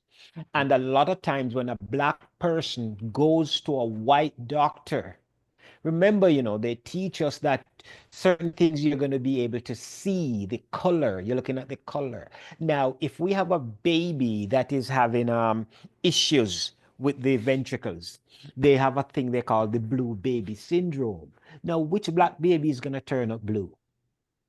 And so a lot of times our men especially will go to doctors and they're complaining about the pain, and the doctor will think that they are just faking it because they want to get opioids or they want to get some other those other drugs. And so if at all possible, find yourself a black doctor, because it is still inside of a lot of our white doctors that this black guy is faking it, this black woman is faking it. So if at all possible, find a doctor of your own ethnicity, because they will understand your situation better and take the time out. There was a woman, a doctor, she was the head of department in New York. And when she was in pain during COVID, she called the people who were under her and she asked them for some painkiller, and they tell her, no, she don't look like she having any pain. How does pain look? And she ended up dying. She was a consultant and she ended up dying, all because of the color of her skin, because they thought she was faking the pain that she was having. And so when we have our symposium and our conferences, we even have to, some of the doctors that we talk to, they still don't believe it, because for some reason they look at us black people and they think that our threshold for pain is higher. We have students in the States having the same injury, and the black kid was sent home and the white kid was sent to the hospital. Exact same injury. So there is, it's not, so when you talk about systemic racism, this is part of the whole thing. And you will talk to my colleagues who are of a less pigmentation, and they will say, well, but it didn't look like him was in that much pain.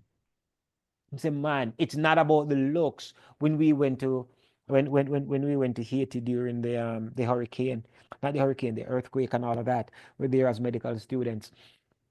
And the and so the white doctors from America, all they want to do was to cut off the black people in foot. No, this Jamaican doctor have to step up to them and say, no, not one more. And we're able to save a lot of limbs, because as soon as them see it a certain way, them say, oh, just cut it off. And Dr. Kirby have to be like, not another cut off here, not another one. So when we look at it, and it's the same thing, just to deviate a little bit, with life insurance.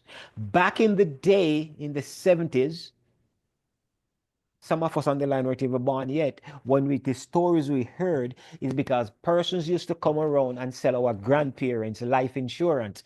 And so when people die and they would go to the office to claim their life insurance money, what they had found out is that the age, because at the time these people didn't have bank account for the insurance company to go in. The agent, the rep would come around and collect the money. They found out that they were not putting the money in the account, they were keeping it for themselves. And so that is one of the reasons also where we are finding out that our black persons are still hesitant about buying life insurance. So, black men, take it from me. Go to your doctor. Black women, take them to the doctor. Take us to the doctors with you. Do not, because we have been hurt, we have been lied to, we have been treated badly over the years, and so a lot of men try to self-medicate with bush medicine and all of that. And so that is one of the major reasons that we have to try to reprogram our men so that they can start going to see their doctor whenever they're feeling certain things before it is too late. Back to you, Doc. Wow. What a mouthful. What a mouthful. Now we have to just get one or two more panelists to comment on that before we see the video. Sir Carl, would you like to comment, please? Well said, just well said, Sir Clive. I mean, well articulated. So yes, I couldn't add much to that, man. It was just well said. Well said. Yes. Cool. Michael, before we do the video, Sir Townsend, would you cue up the video for me, please, and thanks? Michael, you want to comment? I want to echo what Dr. Carr said. That was just well said. Just one aspect was racism plays a huge part, and it actually saved us too. Because the opioid crisis in the United States was disproportionately affected Caucasian people, because they thought, giving us that we were going in for drugs just to get the opioids for whatever sake, but it actually helped because it disproportionately affected that culture. So it is exactly what he said. No more to add to what he said. Okay, great. Now, because of the comments that were made aforetime, we already look at how men can be more proactive. The doctor suggests, let's go straight to the doctor. Yes. Don't waste no time. Don't worry. It's not a movie. You're not watching the body as a movie. Go to the doctor with your body, with your issue, in your tissue. So, what are some of the basic things that man need to know? And already you spoke about the prostate.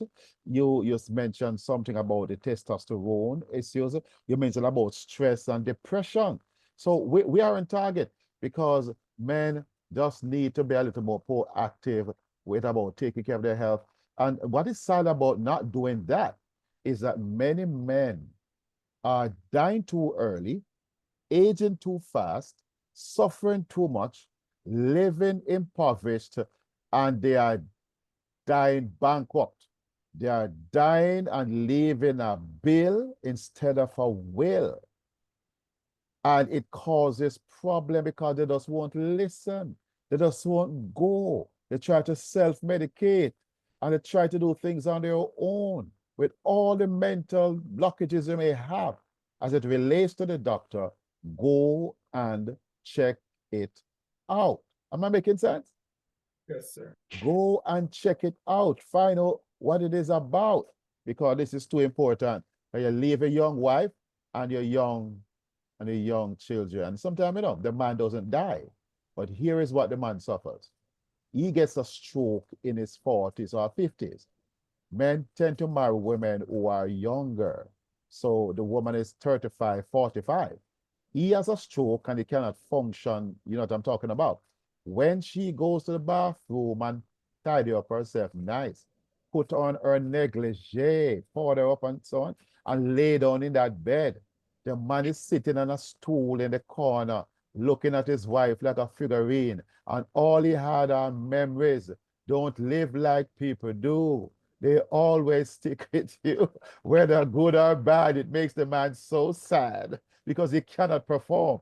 And when she put on her nice clothes, looking nice and clean and pretty, and go on the road, he's accusing her of going to look for Mr. Joe. So he doesn't only have a physical problem, he now has a psychological problem, and keep on accusing the woman, and the woman end up leaving him sometimes because he doesn't get his act together.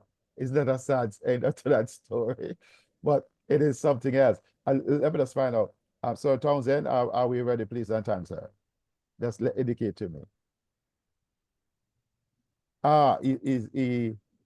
Somebody has answered me and said, yes, Clive, yes. But I want Sir Townsend to tell me that he can run the short video. Yeah, the video is, I guess it's ready to go, yeah. Yes, it's ready. All right. So, ladies and gentlemen, give me 8 minutes of your time. Listen to this information because these are our sponsors. Please go ahead for me, Sir Townsend.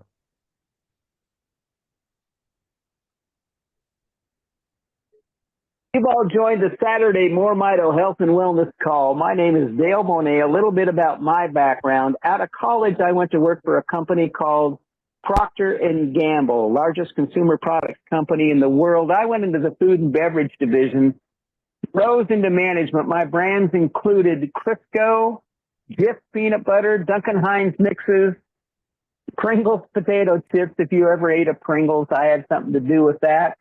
And as well as Folgers coffee, Citrus Hill orange juice, Sunny Delight Hawaiian Punch. I had a great, great time, launched a lot of brands, a lot of initiatives, then went into private business for myself where I met an incredible human being named Roger Hill. Roger, it just struck me the way he approaches things. The man has a unique intellect, I think a gift from God. And the best way I can describe it, he's just got the ability to find the corners in a circle. He's got an analytical approach to everything he does, and that intellect served him well in his career at NASA. Roger spent years at NASA. Roger used to have regular meetings with people you can read about in the history books. Just an incredible career. And how do you top a career like that? Well, you get recruited by the Pentagon. He spent years then at the Pentagon after getting recruited until he went into private business for himself. That's where I met him. And listen, in this industry, he still has his picture on the wall of fame of several companies, but he really gained a reputation for creating unique, one-of-a-kind pay plans that rewarded the people in the company. It seems that everything seems to break in favor of the company. Things don't balance. Legs have to be a certain way. There always seems to be a way that the money never gets to the people. Roger understood that the people are the company. And if you reward the people, you have a successful company. He took all that experience, that knowledge, that learning, brought it here to More Mito, planted his flag, and he is our CEO. He runs this company, and we're blessed that that's the case.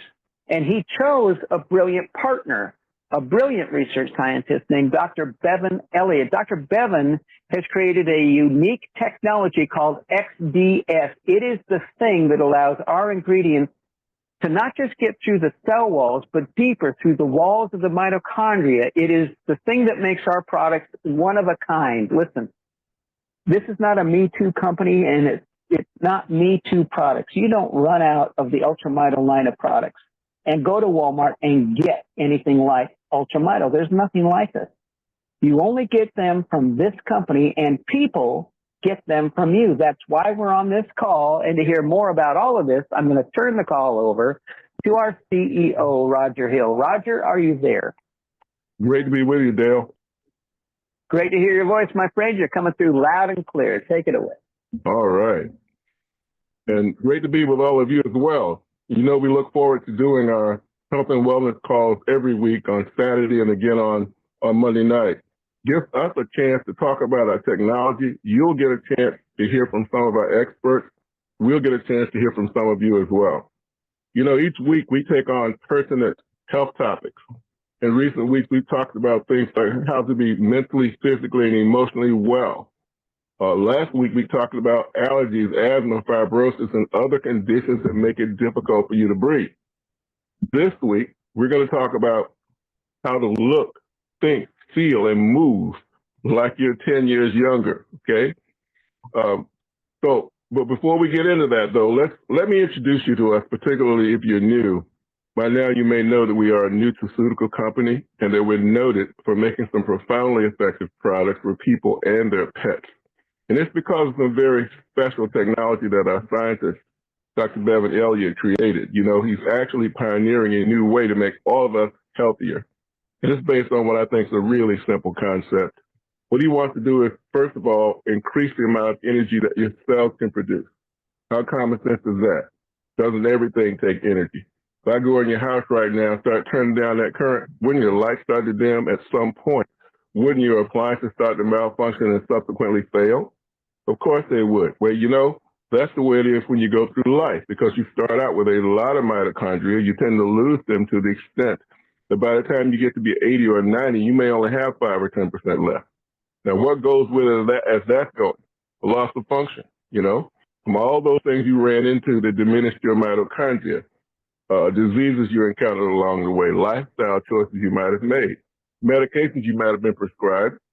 Among them, there are some serial killers of mitochondria, things you ran into in the environment. Some of you have seen on TV the lawsuits that are going on against Roundup, for example. Roundup, the serial killer of mitochondria that leads to causing cancer. Okay. Anyway, Dr. Elliott wants to reverse that trend. He wants to grow back your mitochondria to give your body an opportunity to get back that function that you've lost. He likes to use natural substances to do so, but he had to solve a significant problem with them called deliverability. So they can have a difficult time being as effective as they could be. As good as we thought they've been, there's a level above that. If you could actually get them to be delivered into your cells properly. Dr. Elliott created this technology. It's called XDS. That stands for Exponential Delivery System. And it's in all of our products.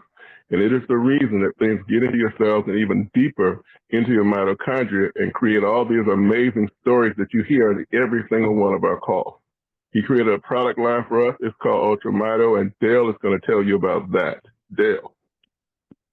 Thank you, Roger. Listen, the first product I want to talk about is called Rejuvenate. It's our topical cream that you put on your skin, and you also put it in your hair. You massage it into your scalp. Listen, it's for anywhere on your body from head to toe, and it's for anything that disturbs your skin. That could be any burn, scrape, scratch, cut, bump, mole, blemish, anything. And that includes mild to severe discomfort, because it doesn't just sit on your skin. It soaks deep into your skin, soaks down to your tendons, your ligaments, your muscles, and your joints. And that gives it the ability to help with any aching or hurting, any discomfort in your back, in your joints, in your knees.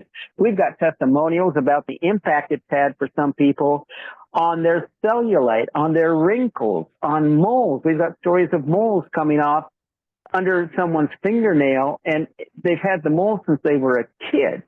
And it also helps with conditions that can cause a lack of feeling or poor circulation in your extremities.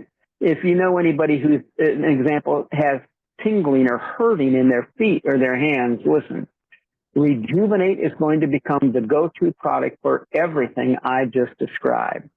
Now let me tell you about Restore. Restore is our first third-generation product. Dr. Bevan has truly created something unique using a foundation of two ancient superfoods. That's olive oil with olive leaf and black seed oil. They've both been used for thousands of years because of the benefit they provide to the human condition. They found black seed in King Tut's tomb when they opened it. Well, Dr. Bevan has been able to take several elements and use them in a special, specific way to benefit us even more. As an example, he's taken several elements of olive oil and uses them to repair your cell walls. And when we can tune up and detoxify your cells while increasing your mitochondria, and that's the secret for us. That's the thing that makes us a one of a kind. That's our name, more mito, short for mitochondria. When we can increase your mitochondria and tune up your cells, and we help your body work the way it's supposed to, the way it should, the way it did before life and the environment started tearing your body down. Dr. Bevan uses black seed oil. It has several antioxidant or exponential antioxidant power that allows it to create more of a certain thing. And what is that thing? Well, it's energy, cellular energy, real energy, the energy that is steady and strong, comes without jitters. It's not like the energy hit you get from caffeine or sugar where you get a big high and then a deep crash. Cellular energy is different. Imagine having the ability to complete and finish a task, any task you want to finish without needing to stop or rest. Imagine doing something recreational like a long bike ride and having a short recovery time. That energy that you used to have is there waiting as just part of the 44 ingredients in Restore. Completely incredible and unique. And listen, Dr. Bevan also realized that some of the most important members of our family are our pets. He created something unique for pets. They can't have the people Restore. There's things pets shouldn't have.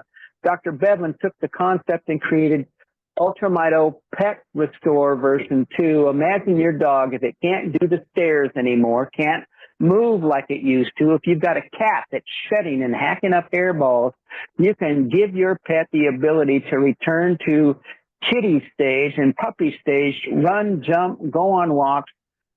Listen, it's there for our pets. They suffer and they can't tell us about it. They're closer to the rugs with their chemicals, the lawn with their chemicals, and they can't tell us when they're hurting. Well, you can take care of them with Pet Restore. So 3 incredible products.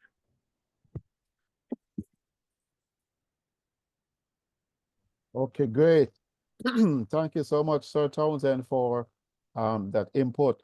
And I hope you have learned something about the company that sponsors this particular program. Ladies and gentlemen, we are having great results, and we believe that you are next in line. For the person who introduced you and asked you to attend this call, you might feel free to reach out to them and say, what was that man talking about? Mitochondria? How can it help me with my particular health challenges as a man or as a woman, as a child? And you're going to get some very powerful information. Now, we want to allow for persons to ask our panelists some questions. And we are going to allow for persons to think about the questions you want to ask. But as they do that, what I want to find out from, if each of our panelists want to speak to this, if you were to choose or identify someone, a male person that had the most influence in your life, who is that person and why is that person so? So I'm going to ask each of our panelists to comment on that. Who is the male person who had the most impact on your life, and how did that person do that? So, Michael, your mic is open. You want to comment? I can start. Yes. Without any hesitation, it would be my dad, Sylvester Campbell. That would have been the person who had the greatest impact. He taught me the joy, or probably that is not the word, of work, the value of work, and what it means to provide. I saw my dad just go out early morning. When he came to the area that we lived in, he rode he actually walked in, and then the first thing he bought was a bicycle, and he would ride it to go to find a job. And just the value of what work is and what it means to provide for one's family. Then what I'm doing today is because of who he is and the impact. He was the one who taught me how to pray. the person who made benches and invite the Clifton New Testament Church of God folks to come down and have a Sunday school in our yard. So I was introduced to early in my life Jesus Christ. We never knew him as my personal Lord and Savior at that time, but still the foundation was laid. So the person with the greatest impact in my life had to be male, has to be my father, Sylvester Campbell. Respect. Thank you so much. Sylvester. Who is next? It's not Punchinella. Dr. Sir Carl, your mic is open. Go ahead, Sir Carl. In terms of the greatest impact, I think, Sir Clive, different people come into your life as ladders. They come in for a season, for a reason, Yes. and then they take up that ladder and they move on. Certainly, my father's work ethic was second to none. That I learned significantly. I think my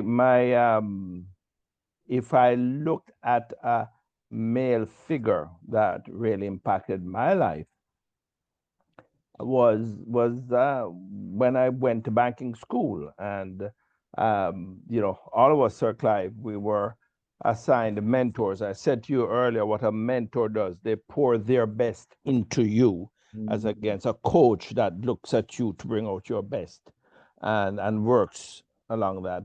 So each of us were assigned a mentor. And mine was a captain in the military. He was an Italian gentleman, and he was a captain in the military. And he was assigned to me for 1 year. And I had to have lunch with him every month. I had to, he was very involved in what I was doing and my progress through my year in banking school. And that was absolutely very significant.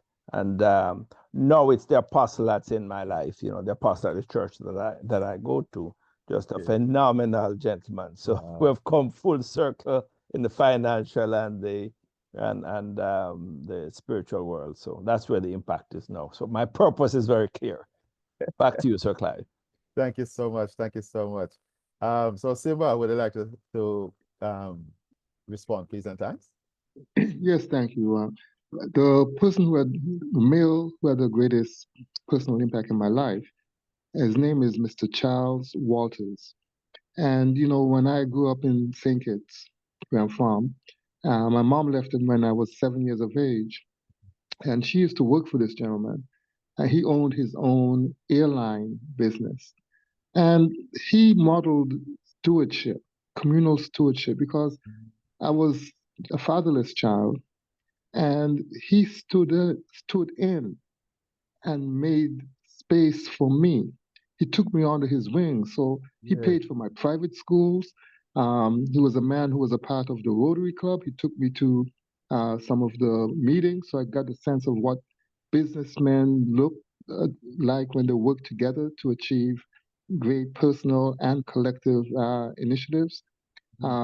He took me with him on his business meetings when he met with landowners, estate owners, and I was able to observe how he conducted himself, his business, and the fact that he took his personal time to show me love and respect and courtesy and kindness. Those are the things that help to shape and form the character that I have developed at this stage of my life. So God placed this man in my life in a way that modeled the best in terms of what our community could look like when we take care of each other, regardless of whether we have blood relations or not. We're all brothers and sisters. We're all a part of the family of God, and we have to love and respect each other. And he modeled that for me. Ubuntu. Thank you, sir. Simba. All right, Yes, sir. Dr. Samuel, sir. Yes, sir. Yes, so growing up, I always idolized my dad. I was, like I said, I was the last one for my mom, but my dad has always had a special place where I was concerned. Yeah. Not sure. I mean, when you look at a gentleman with 9 baby mothers, fathers over 40 had kids at the time, 20 plus of us alive and all of that. But there was just something about him that really impressed me as a little kid growing up. And then I remember when I started running track and field, when he would come to the games, I would perform extra special because I want to show him that, hey, you know. And then after I left high school, got into the church, then I need a spiritual mentor. And there was this gentleman by the name of Bishop Norman Walters from the All Saints Apostolic Church in Spanish Town. And then after he died, and when I migrated to Canada, then there was Apostle Dixon from Cleveland, Ohio. And each of them played different role in my life. And I am really, really thankful for the role that those gentlemen that God has placed in my way as I go forward. But you know, sometimes there is a particular person that kind of affect you in a different way in my career wise. And a guy gave me a tape. I've never met this gentleman, but I'm telling you, I really respect it. I never met this gentleman, but I listened to one of his tape. One time he was speaking at an Amway meeting, and he was closing out his statement. And he said, if you want a thing bad enough, you go out and fight for it. You work day and night for it.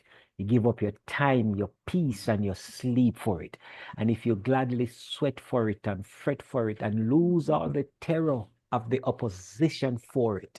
And he said, if you gladly go after it with dogged and grim, you'll besiege and beset it. By the help of God, you'll get it. And that gentleman, I've never met him. He probably doesn't even know the impact he had on my life. But his name is Les Brown. Look at that. Look at that. Can I tell you, gentlemen, and everyone is called a secret? I was trying to get Les Brown to come on the call tonight to surprise everyone, but it didn't quite work out this time. But next time around, we're going to get Sir Les Brown to be in town. So, but thank you for quoting him so well done.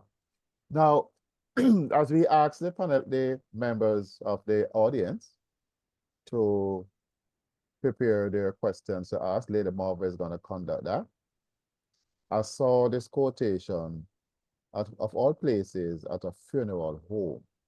Men squander their health in search of wealth. They work, they save, they slave. Then they use their wealth to regain their health only to find an early grave. So we are encouraging the men on this call in your pursuit of happiness, pursuit of wealth. Don't forget your most important investment, which is your health. Lady Marva, help us with this section to do this. Is there anyone indicating they want to ask a question of any members of the panel? Kindly follow Lady Marva's advice. Would you do so, please, Lady Marva? Thanks. Yes, thank you, thank you. I feel so privileged. I can speak in the house when all the men are in it. You know that my head is just running right now. So many men. Woo! Anyway, Raining men. hallelujah. Well, ladies and gentlemen, thank you so much. And if you want to speak to one of the panel members, just raise your digital hand. It's right within the reactions button there. You press that, the one with the heart on top. You press that, and at the very top it will say raise your hand, raise hand. And so you just put that. Please do not open your mic and speak, especially when somebody else is speaking. If you don't understand, want me to go through this again, just give me a little chat. And I will mention it again. So the reactions button is what you press, and once you do that, raise your hand. I will acknowledge you. Go ahead, please. Who will be the first? While they contemplate that, allow me to recognize on the platform tonight, Pastor Damian Batik. He's been there a long time. Yeah, man, I've seen him a long time, but Okay. I didn't want to call on him because I know that he came on out of respect as a man to, but he has other things that he had to be dealing with because Mhm. a family member of the church died recently. Today was the funeral. And I know that they had a service in one state that to drive to another state for interment. So I didn't want to pressure the dear pastor too much, But you know, I have to recognize the man himself, man. Pastor Batik, do you want to say hello, please, sir? Not asking you to do any work tonight, but just to recognize you, sir, for the man that you are, the man of purpose, the man of valor. Would you say hi, sir Batik? Yeah, are you able to? I wonder if he's driving and then he's on. I don't know, but you know, we appreciate Pastor Batik a lot, and we just want to say that. All right, until Pastor Batik is able to open, is there anybody that want to speak? Ask a question? Nobody? Anybody in the typing? Mike, can I ask Michael a question? Mike, it's where in Toronto are you? I'm coming down there the end of January. We have a men's conference that we have. We play cricket in the summer, and then all the men come together in the winter time, and we have a choir of about 100 men, and we have a weekend conference. So we're gonna be having the conference this year in Ajax. So so what we do Thursday night is for men only. We just do Yes, Thursday night is for men only. We just men and their money, something similar to tonight, but we're in a church and we have different speakers coming. Friday night we have a regular evangelistic service. Saturday daytime we have about 6 seminars for men only. And then Saturday night we have a nice service with the choir being the main piece with over 100 men singing to God. So I'm doing 2 sessions this year. I'm doing men and his health, and I am doing another one. They haven't sent me that topic yet. So it's gonna be the last Saturday in January here. So I'd like to make Okay, your acquaintance. I'm located in Mississauga. That's where our church is located, and that's where we fellowship. In January, we normally have 21 days of fasting, and it ends just about the time that I go take my wife for our anniversary, and that's the last Saturday. So I don't think she's gonna want me to go to a men's conference if versus our anniversary. But I definitely we can find a way of connecting any which ways. But the January is normally 21 days of fasting, and then the 25th is when we go away. All right, we've been doing this for like 20 years now. So yeah. So yeah, we'll make the necessary connections because I'm gonna be heading there before I head to Jamaica. Yes. Mhm. And one of the things that I find out amongst church men is that the Adventist folk are more health conscious than any other denomination I know. Yes. That is one thing I have come to recognize, that the Adventist folks are very much into their health, and they will take the time out. Because I did a health fair one time in Belmont, Westmoreland, and it was so well attended. Maybe 1,000+ people were there, and I mean, we had to split it up, and we're still trying to. Then COVID came in and kind of messed things up, but I really enjoy the way the Adventist folks really take time out. Well, I'm Pentecostal apostolic, and so amongst us we believe that you just speak 2 tongues and bind it up in the name of Jesus, and it's God. So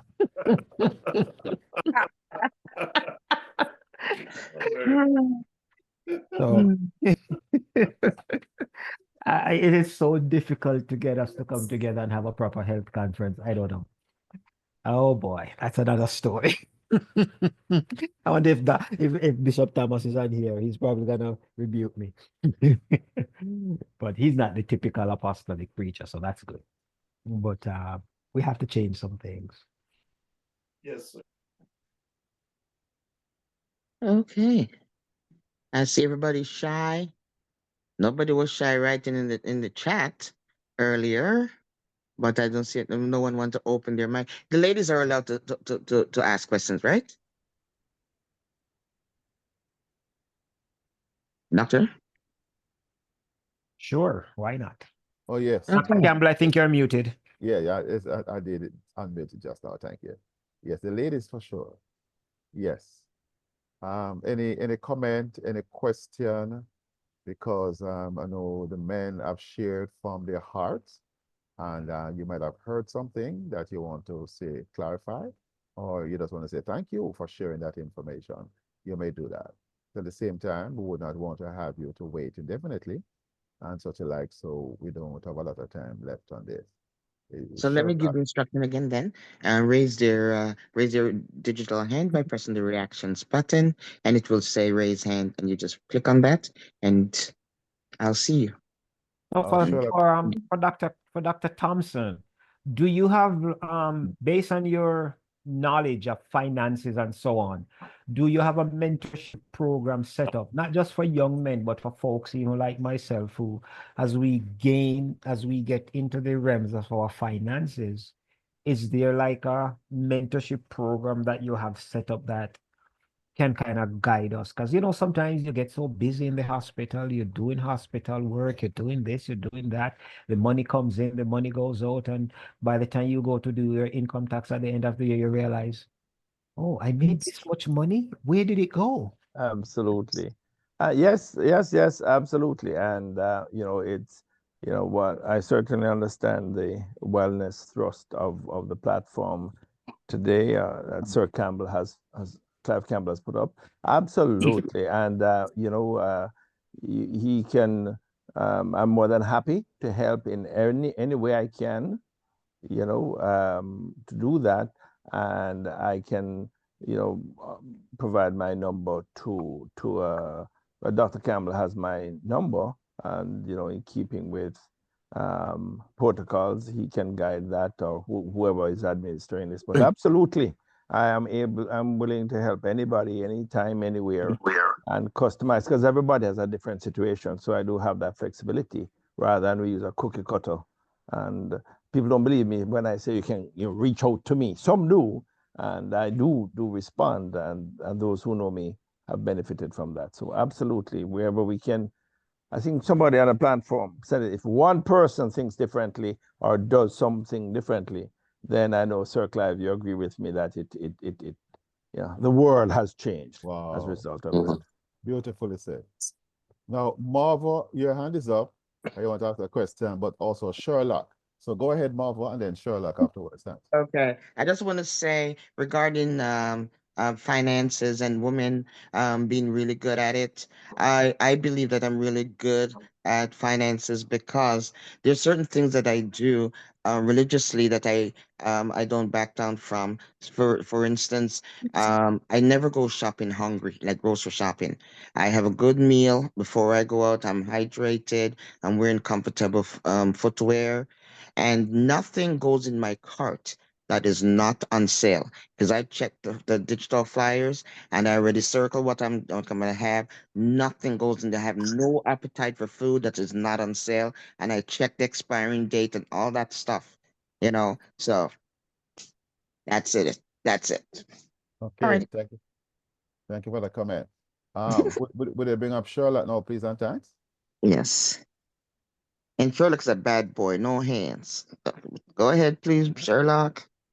Hi, good Your evening. bad self. Good evening. Yes, I thank you very much for this arranging this symposium. I am really grateful for being a part of this conversation, and I just didn't realize how much I was missing by not being around my brothers and men to have this kind of discourse. I'm a Jamaican as well, and I didn't go to Monroe or St. Elizabeth Tech, and I didn't have the kind of rivalry. I went to Moraby High School, and I suffered a lot as a young man because child and sexual abuse as a young man, I suffered quite a bit. I didn't know that. I feel moved to actually share this to perhaps make a contribution to some young person who might understand that when you don't have your brothers who you can be with and who can strengthen you, and you're out there struggling, it's a job. It's a big job. And when you're also bright, I was a bright person. I perhaps still am. I was lucky to go to two Ivy League schools. I got a 4.0 from Harvard University. But although I say that, I remember Dr. Carter G. Woodson in his book, The Miseducation of the Negro, he said it took him 30 years to recover from Harvard. I'm a recovering Harvard man for the same reason, because I did not. In his book, in that book he said it took him 30 years to recover from his education, or the miseducation. And as I was listening to the conversation tonight, I really feel a certain sense of sadness and loss, because I didn't have brothers like you guys. Most of my friends are white men, and they're not friends. They're not friends. I really haven't had friends. I mean, people who really cared in a visceral way. And so a question I would ask is, for brothers, you are brothers. For a person like myself who made it, but I'm not quite sure what I made. I have credentials and I have, impressive degrees, but there's a way in which I hear each of you men on the panel tonight speak. I really envy you, because I haven't really gained this sort of success in those important areas. I've been married twice. I have a daughter. She just made Broadway, and she's now doing the Sufs. And my ex-wife went to Harvard Law School, and all of that stuff. But there was something in this conversation tonight that I miss, and I really would like to get a kickstart to get earnest about being successful in terms of what it means to be a man among men. So if any of you guys have any thoughts about that, I'd appreciate. What do you say to a man who's now 71 years of age, who has achieved much but has not really achieved really greatness, not as that? Okay.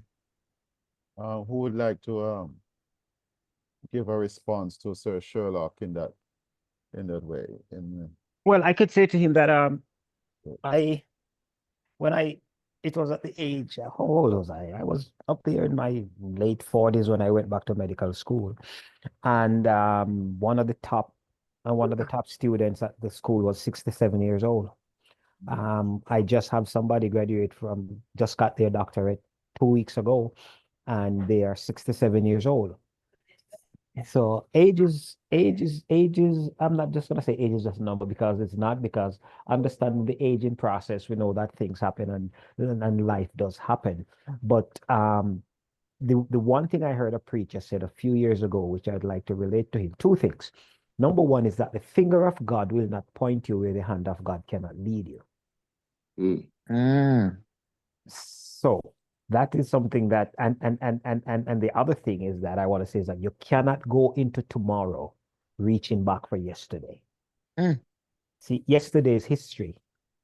Today is a gift, and tomorrow is a mystery. So whatever it is, you just have to just say, you know what? Those were life lessons. Those were things. My friend in New York, he was 68 years old when he embarked on building a 1,000 seat congregation or church for his ministry. So find something, find a purpose, and go hard. And that's all I gotta say. Sir Sherlock? Yes, sir. Is that a place to start, please, sir? I beg your pardon? Is this a place to start? Yeah, it is. I'm just wondering. There was something about listening to you men, my brothers, black men, this tonight. That is really. I didn't realize how much I was missing that. There was a certain kind of verve, a certain kind of belonging, in a visceral way, and I missed that. And so I'm wanting to be more around communities of black men. I mean, I wish you could have more of these conversations. This conversation tonight was really worthwhile, and I nearly missed it. Thanks for the invitation, Clive. I got it, and I decided to forego what I had in mind to come to this, and I've enjoyed every minute of it. It's really great, and not just enjoyed it. It has benefited me. I mean, I really see, and I'm sad, and I'm happy and sad. I feel like I've missed a lot out of not being in Jamaica. I've left Jamaica in 1977. I've been back many times, but I've been to Africa, I've been to Israel, I've been to Bermuda, and doing different things and achieving things, but I'm not quite sure I achieved the things that I really wanted to. But I'm encouraged, Dr. Samuels, that it's not late. At age 71, I can still turn around and get things done. I mean, I'm not saying I'm a loser. I'm just saying that I'm hearing something in each of you guys speaking that comes from a certain kind of verve, a certain kind of community and yeah, accomplishment. There's something I'm missing in what I don't have what you guys have, and I miss that. And I wish I want to find a way where I could find more of that sense of community, that sort of serious, earnest community with Jesus Christ at the center. I mean, I've been to Israel, I've been to Bethlehem. My late father was a pastor, but I had a lot of issue with him, my father and son. So I can't say my father was my role model. He was a good man in the end. What I've gained is because of him, but it was a rocky time. I mean, you know, so I'm really now trying to recover. So this conversation tonight was really meaningful. So, Thank you. So Sherlock, Yeah. I would like Simba Hanley, if he would, just to comment on some of what you said, because he's quite a knowledgeable man. He works a lot with male folks, and he's been around the block 1,000 times.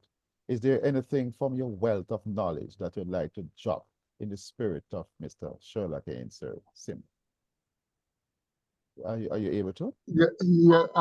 As you could hear, there is somebody pulled a fire alarm in my building. Oh, wow. Sorry, but what I've heard thus far, Mr. Sherlock, from the other panelists is, I would say, ditto.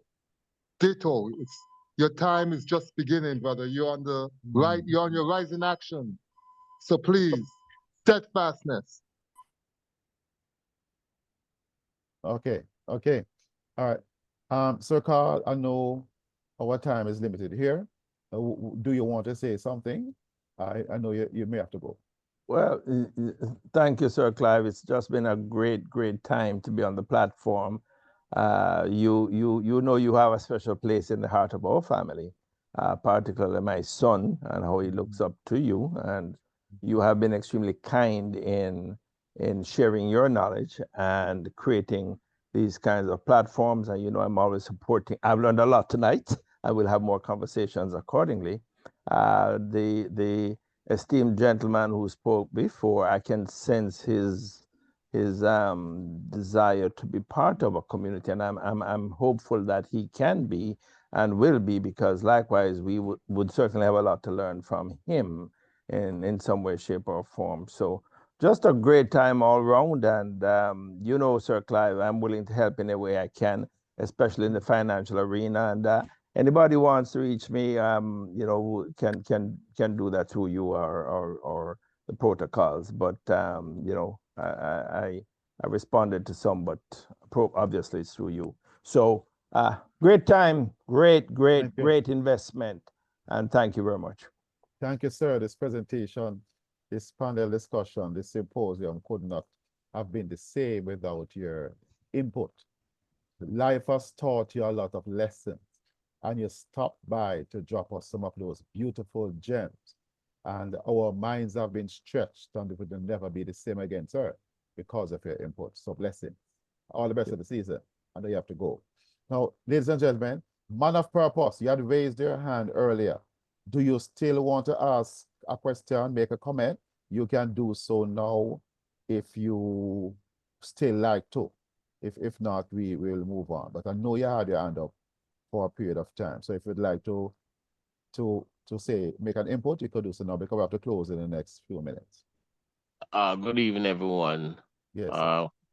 Even though I came in a bit late, but I truly enjoy this panel and the symposium so far. And you know, it was very informative, you know, and I learned a lot myself, you know, from all the information that was shared. However, I want to particularly ask a question to probably Dr. Samuel can answer, because I got a call from someone yesterday concerning it was concerning a medication. You were talking about the estrogen level of men.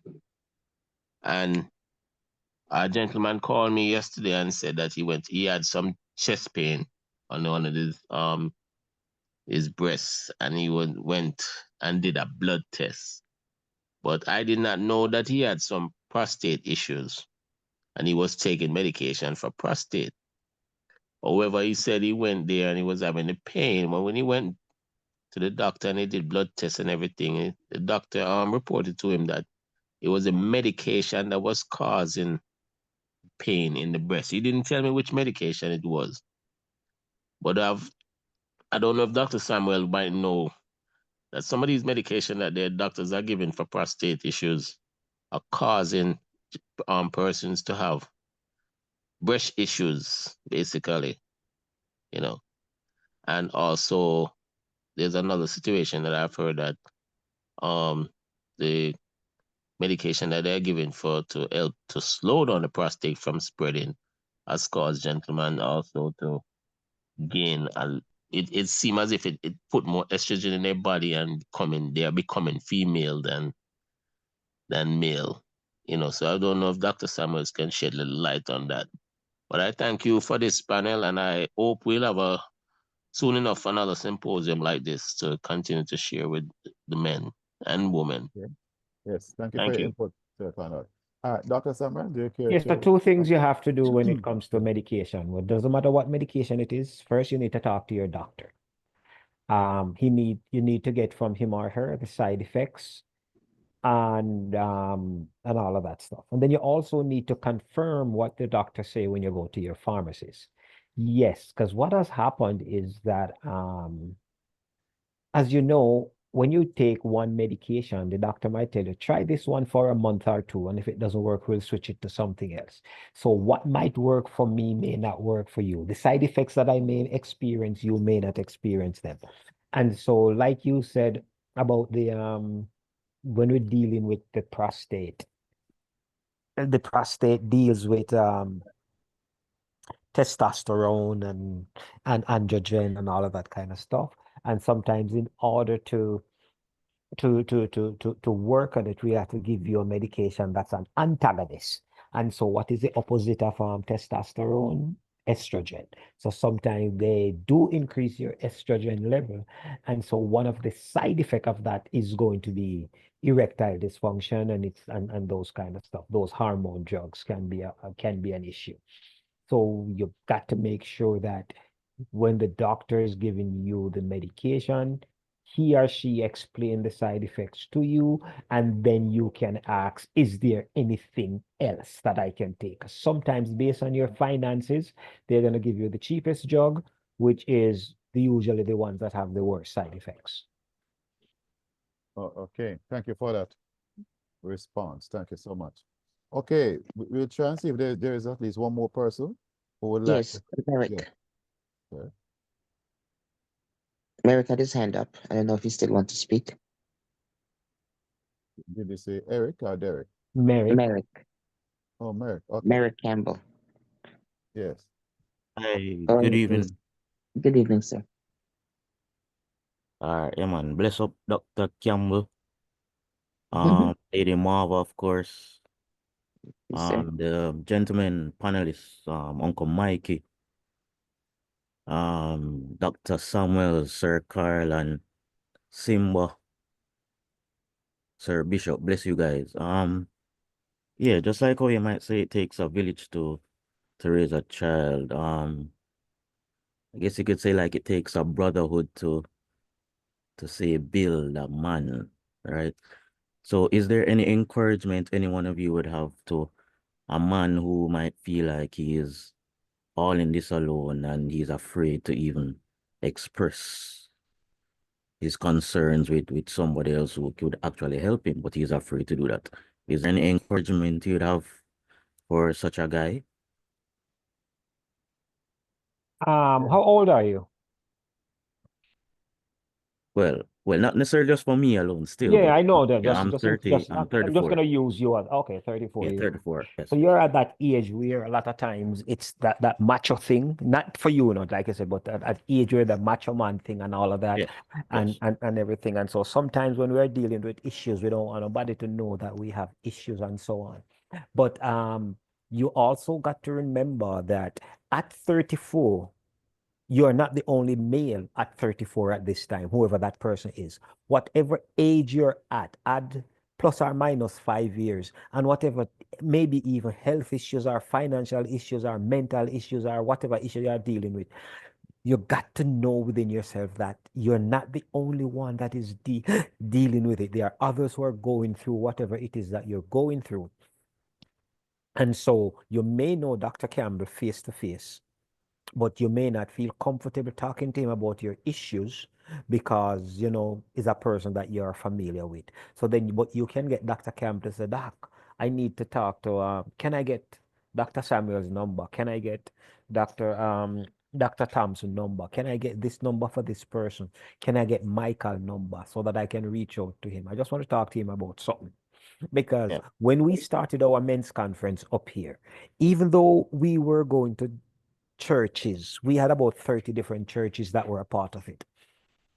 And what we found out is that a lot of men become more open and more liberated because they have found a friend from another church that doesn't go to his particular assembly, that he could now talk to, that he could now meet at a coffee shop and have a Tim Hortons, have a donut, have something, and just talk. And eventually they found out that they formed some really, really good friendship out of it. Right now, one of my best friends as a pastor is because of cricket. I met him. And Dr. Campbell, when I met that gentleman, he was preaching at a particular church. And I said to myself, no way, I don't like this guy. He's too proud. But after playing cricket with him and seeing him in a different light, today we are practically best friends. Wow. Wow. So Wow. it's to get to know so I got to know him outside of church. Right now, his wife is my daughter's godmother.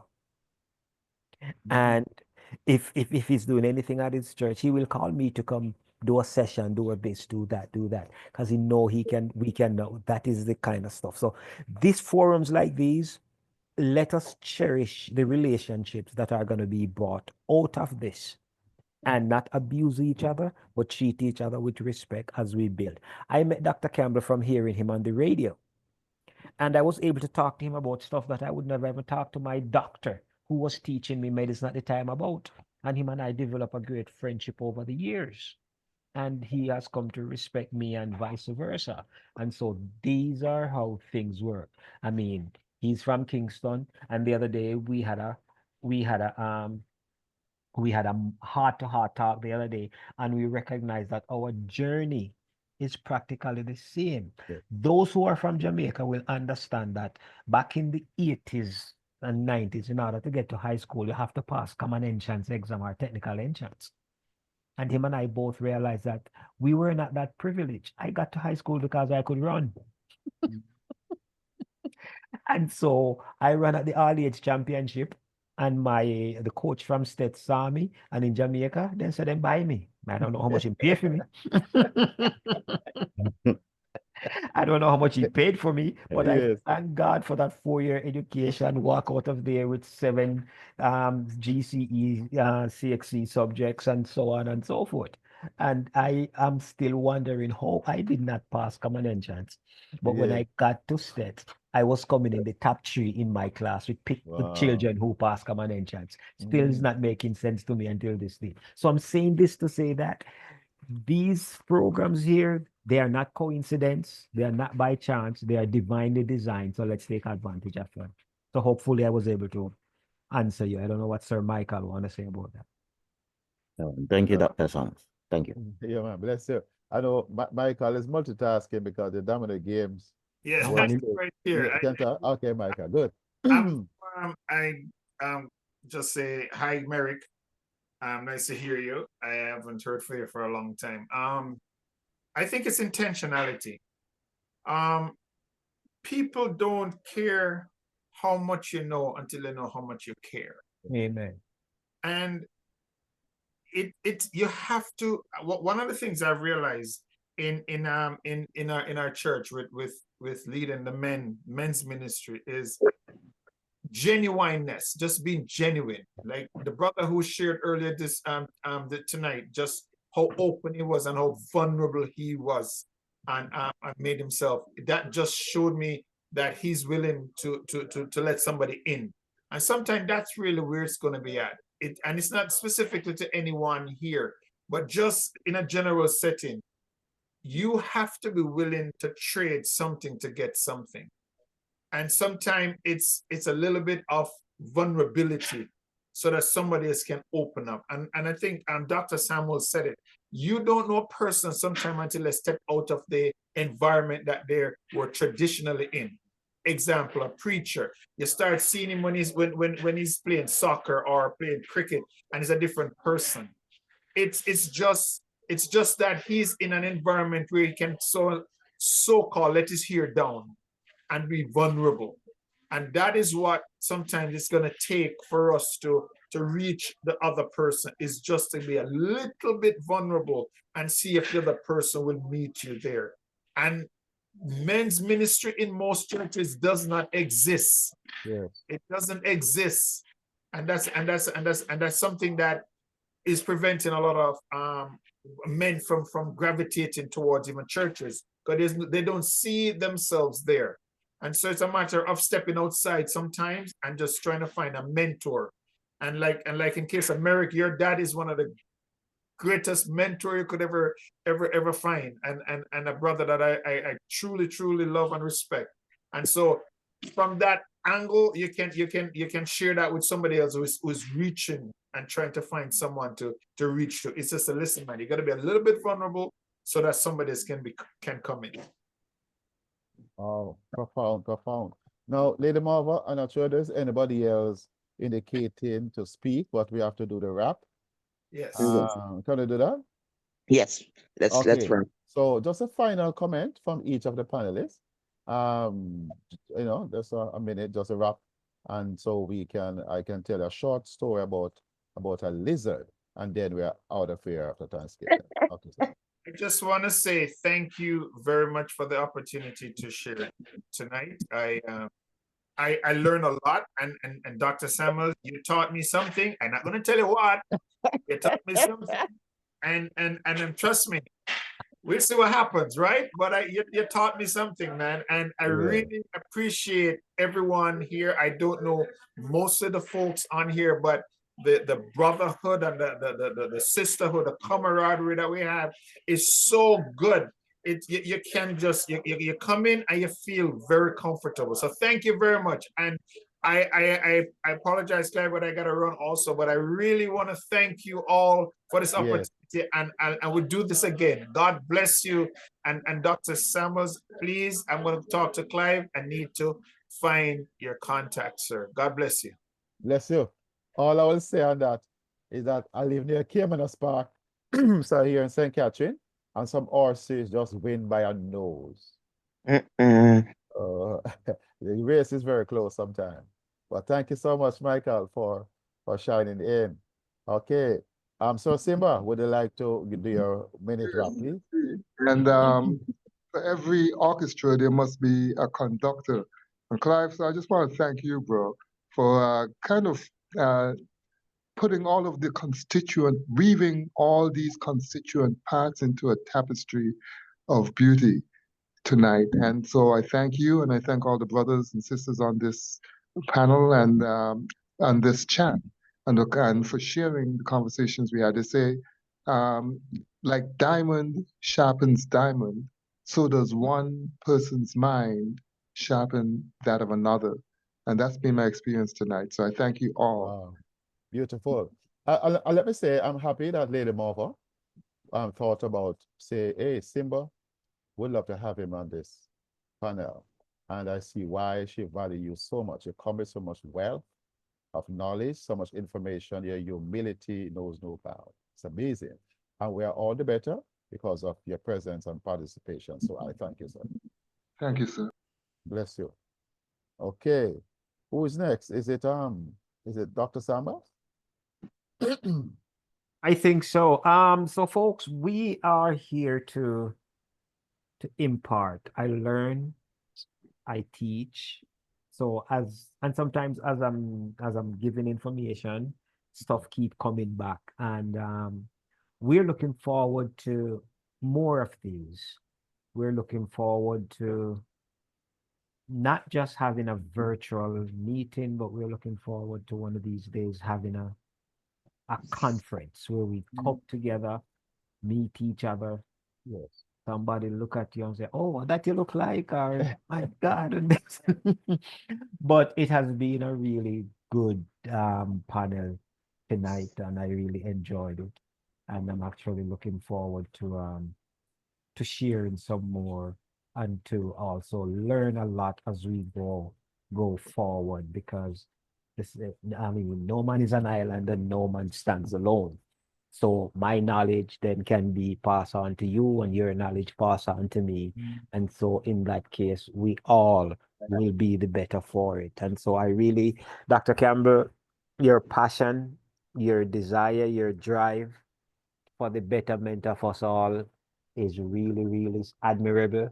And I want to let you know that you are much appreciated. And as John said to Gaius in the third John, he said, "Beloved, I wish above all things that you may prosper and be in good health, even as your soul prospereth." That's it. Receive it, sir. Thank you so much, Dr. Summers, coming from you. That is immense. Thank you. Thank you. I thank you again. So, ladies and gentlemen, I know we're talking about follow-up for men, but I think the ladies are sort of nudging and say, what about us? What about us? So what this is trying to suggest to us, come sometime in the new year, 25, we may need to have something similar for the women, because we didn't get to touch it tonight. Part of it, what men wish women knew about them. Women want men to know some things too, and women are saying we have issues also. So we want to balance the scale and allow for that to happen, and then for the men to come together again in this way or other ways, so that we can talk man things. You see what I'm saying? So we really appreciate all of this. And as I give the vote of thanks, and then I close with the story and the lizard, I want to thank each of the panelists for just coming on this evening. It's something else to have had you. I know Bishop Thomas wasn't able to stay because I know where he lives, a lot of mountain are there, and it make it difficult for him to speak, but he came on briefly. So thank you, Bishop Thomas. Thank you, Michael. He's my cousin, actually. Carl Thompson, one of my mentors. Pastor Kennedy wasn't able to make it. Simba, wow, you, sir, I applaud you. Thank you so much for the colors that you add to this conversation. And what can we say about Dr. Samuels? Dr. Samuels, sir, I think a lot of persons, the women benefited a lot from this, even though we were looking at the men, but the women were peeping around and said, what about us? And they hear something. So what you said this evening, wow, we have to bucket this thing.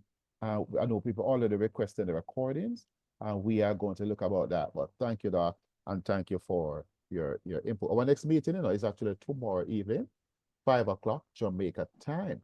And somebody invited to this can share the link with you to hear more about the more MITRE products and what is the new frontier in medicine and how your name is being called and the program and how you can respond. Now, allow me to say that a gentleman, this is about the lizard now, a gentleman built a garage area because he wanted to protect his car from the elements. But his wife got a car for herself also about a year later. So what he was doing is he was pulling away some of the material from the garage area that he had made to protect the car. And the board, as he was pulling some of the board apart, he realized that there was a lizard stuck in the board, between the boards, and the lizard legs were caught. And he couldn't move. But how did the lizard not die in 1 year? How did it survive? As he sat there looking in wonder and amazement, he saw some movement near to the lizard and paid keen attention. Guess what he saw? It was another lizard. That lizard was taking something and was putting it in the mouth of that lizard that was stuck. And that story moved me. Why? If a lizard can be committed to another lizard for a year, can we as human beings be committed to each other? You ain't heavy. You're my brother. I need you. You need me.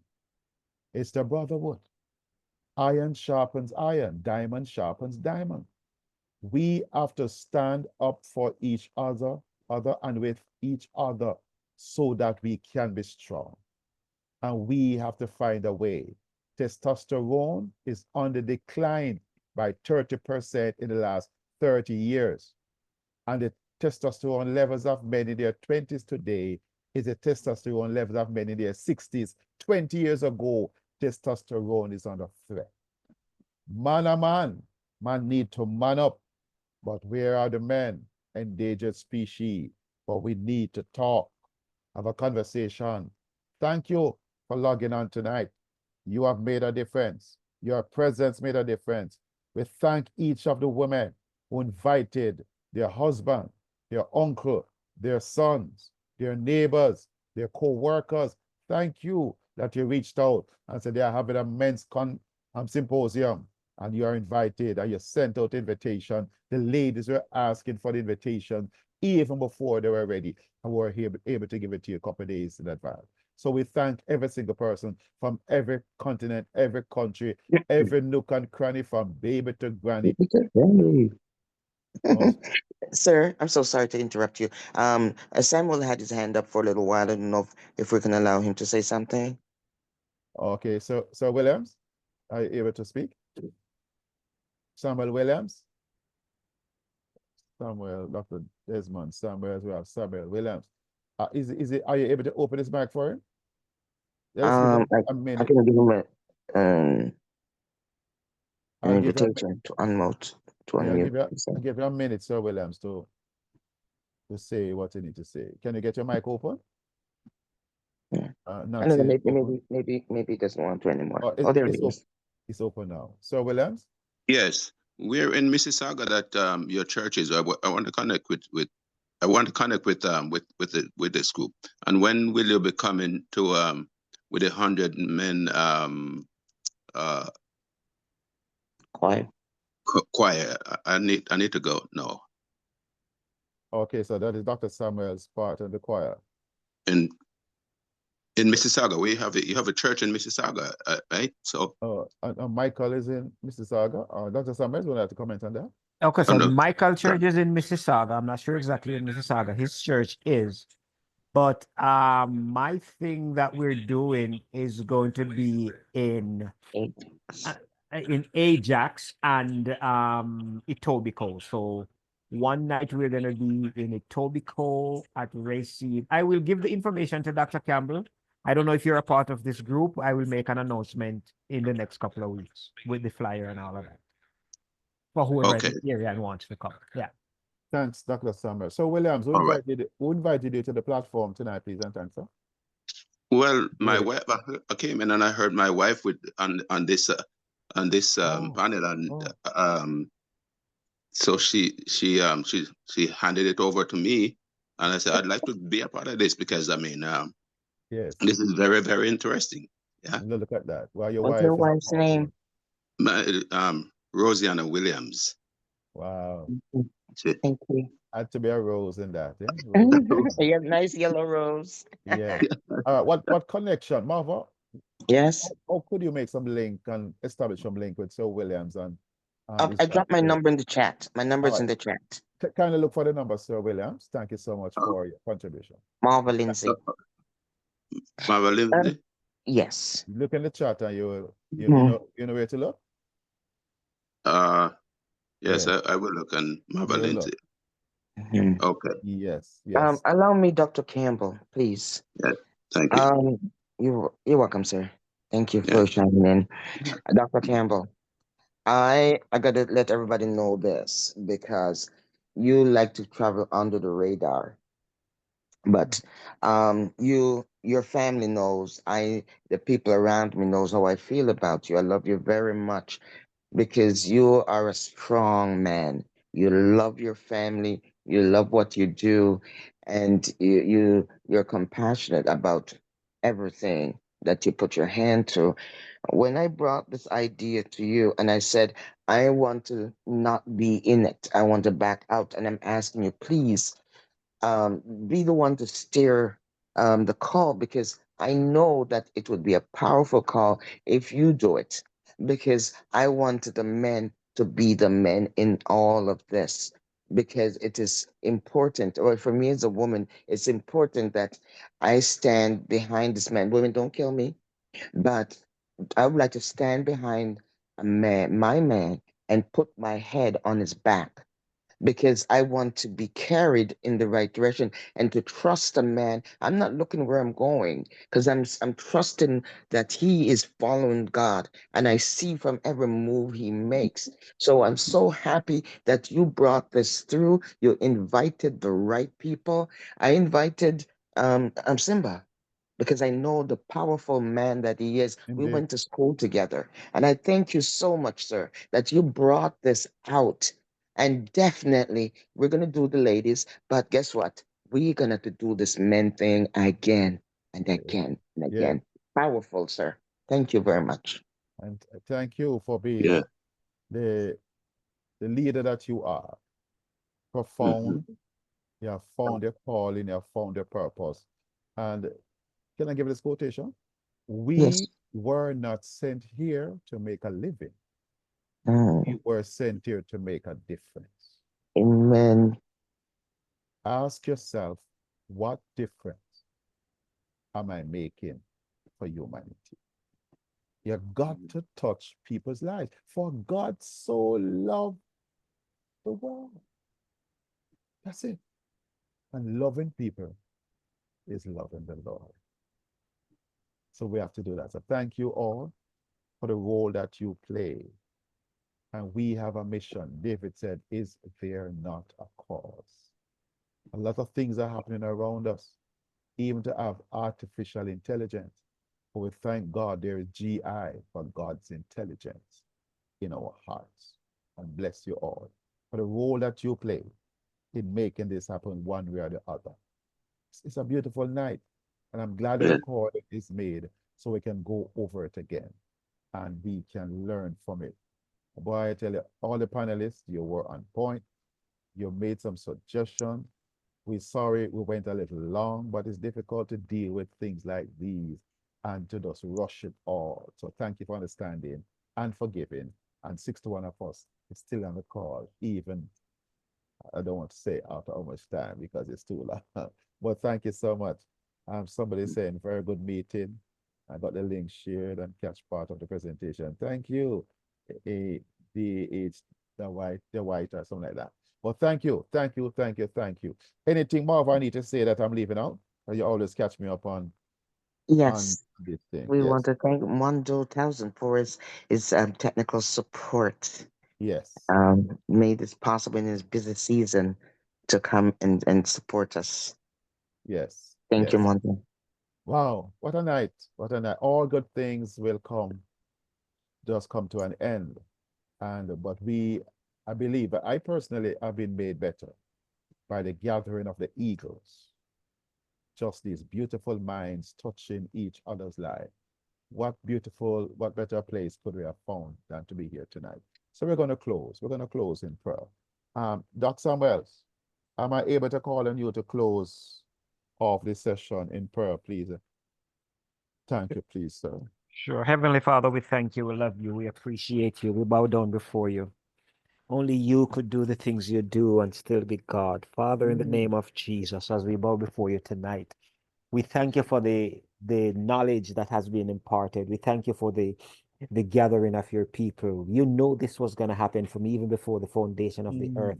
So we want to just go ahead and give you thanks and give you praise that we were able to accomplish so much. And we want to ask you that you will continue to bless us and continue to inspire us.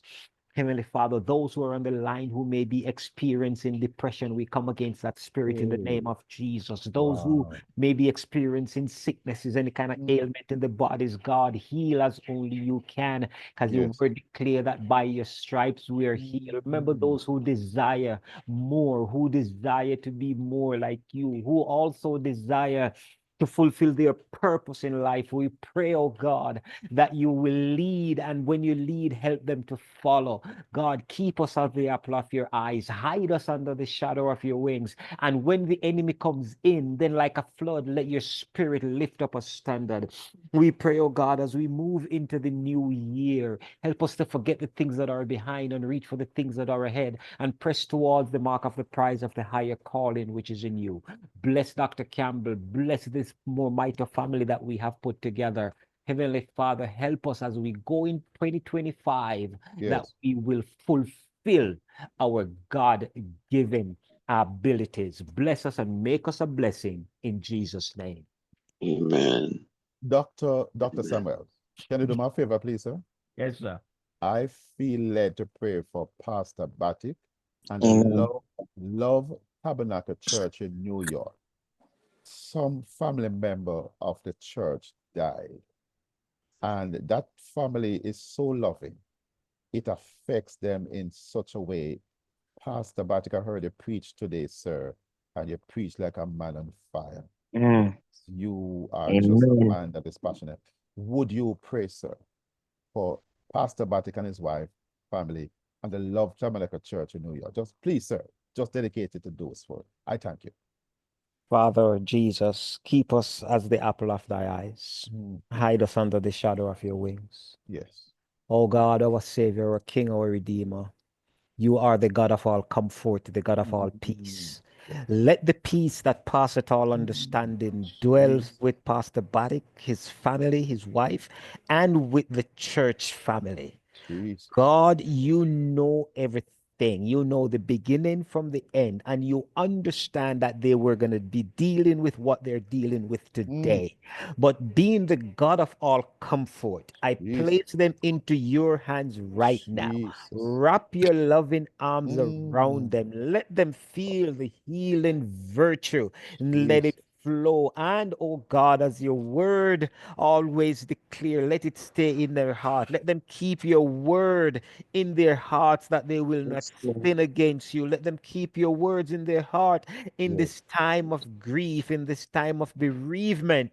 Father, bless the church. And even though their loved one has gone to be with you, help them to understand that it is your will, because if it was not your will, she would not be gone. She would be here with them today. And oh God, that you will replace that individual, oh God, 100-fold. Bless the pastor, bless his wife, comfort them, bless them, and make them a blessing in Jesus' name. Amen. Wow. Amen. Amen. Amen. And Thank you your lips so to much. God's ears. I feel blessed. I feel blessed, sir. Powerful. Ladies and gentlemen, are you able, Marva can facilitate it? Allow them to open their microphones and just say good night. Just say good night and pronounce a blessing on it. Good Yes, night. please do that. Good night. Good night. Good night. Good night. Good night, Good night. everyone. Good night. Good night. Good Good night. night. Good night. Good night. Good night. Good Good night. Bless you. Blessings, everybody. Bless God. Good night. Night. Sleep good. Sleep good. Sleep good. Bless you. Good night, everyone. Good Yes, night. good night, Good night. everyone. Bless you and thank you again. Thank you again. God be praised and thank you for Thank you. coming out. And Bless I you. just want to say a wonderful, wonderful good night to Team Mob from More Mido. Woo! My team is out. Who has to drive safe, travel home? Yes. Walk good. Yes. Praise Yes. the Lord. Bless Take you. care. Thanks. Thanks, Thanks again. Merrick. Merrick. I wanted Merrick to be on tonight as one of the panelists. Next time we do this, I want to have him speak more. Thank you. Solomon voice stronger than my own, man. His You voice. can't hide him under the bushel. That the trophy son. Amen. Yeah, man. Bless. God bless him. God bless him. Take care. Thanks again, Good night. everyone. Good It's a night. Love wonder. y'all. Bless.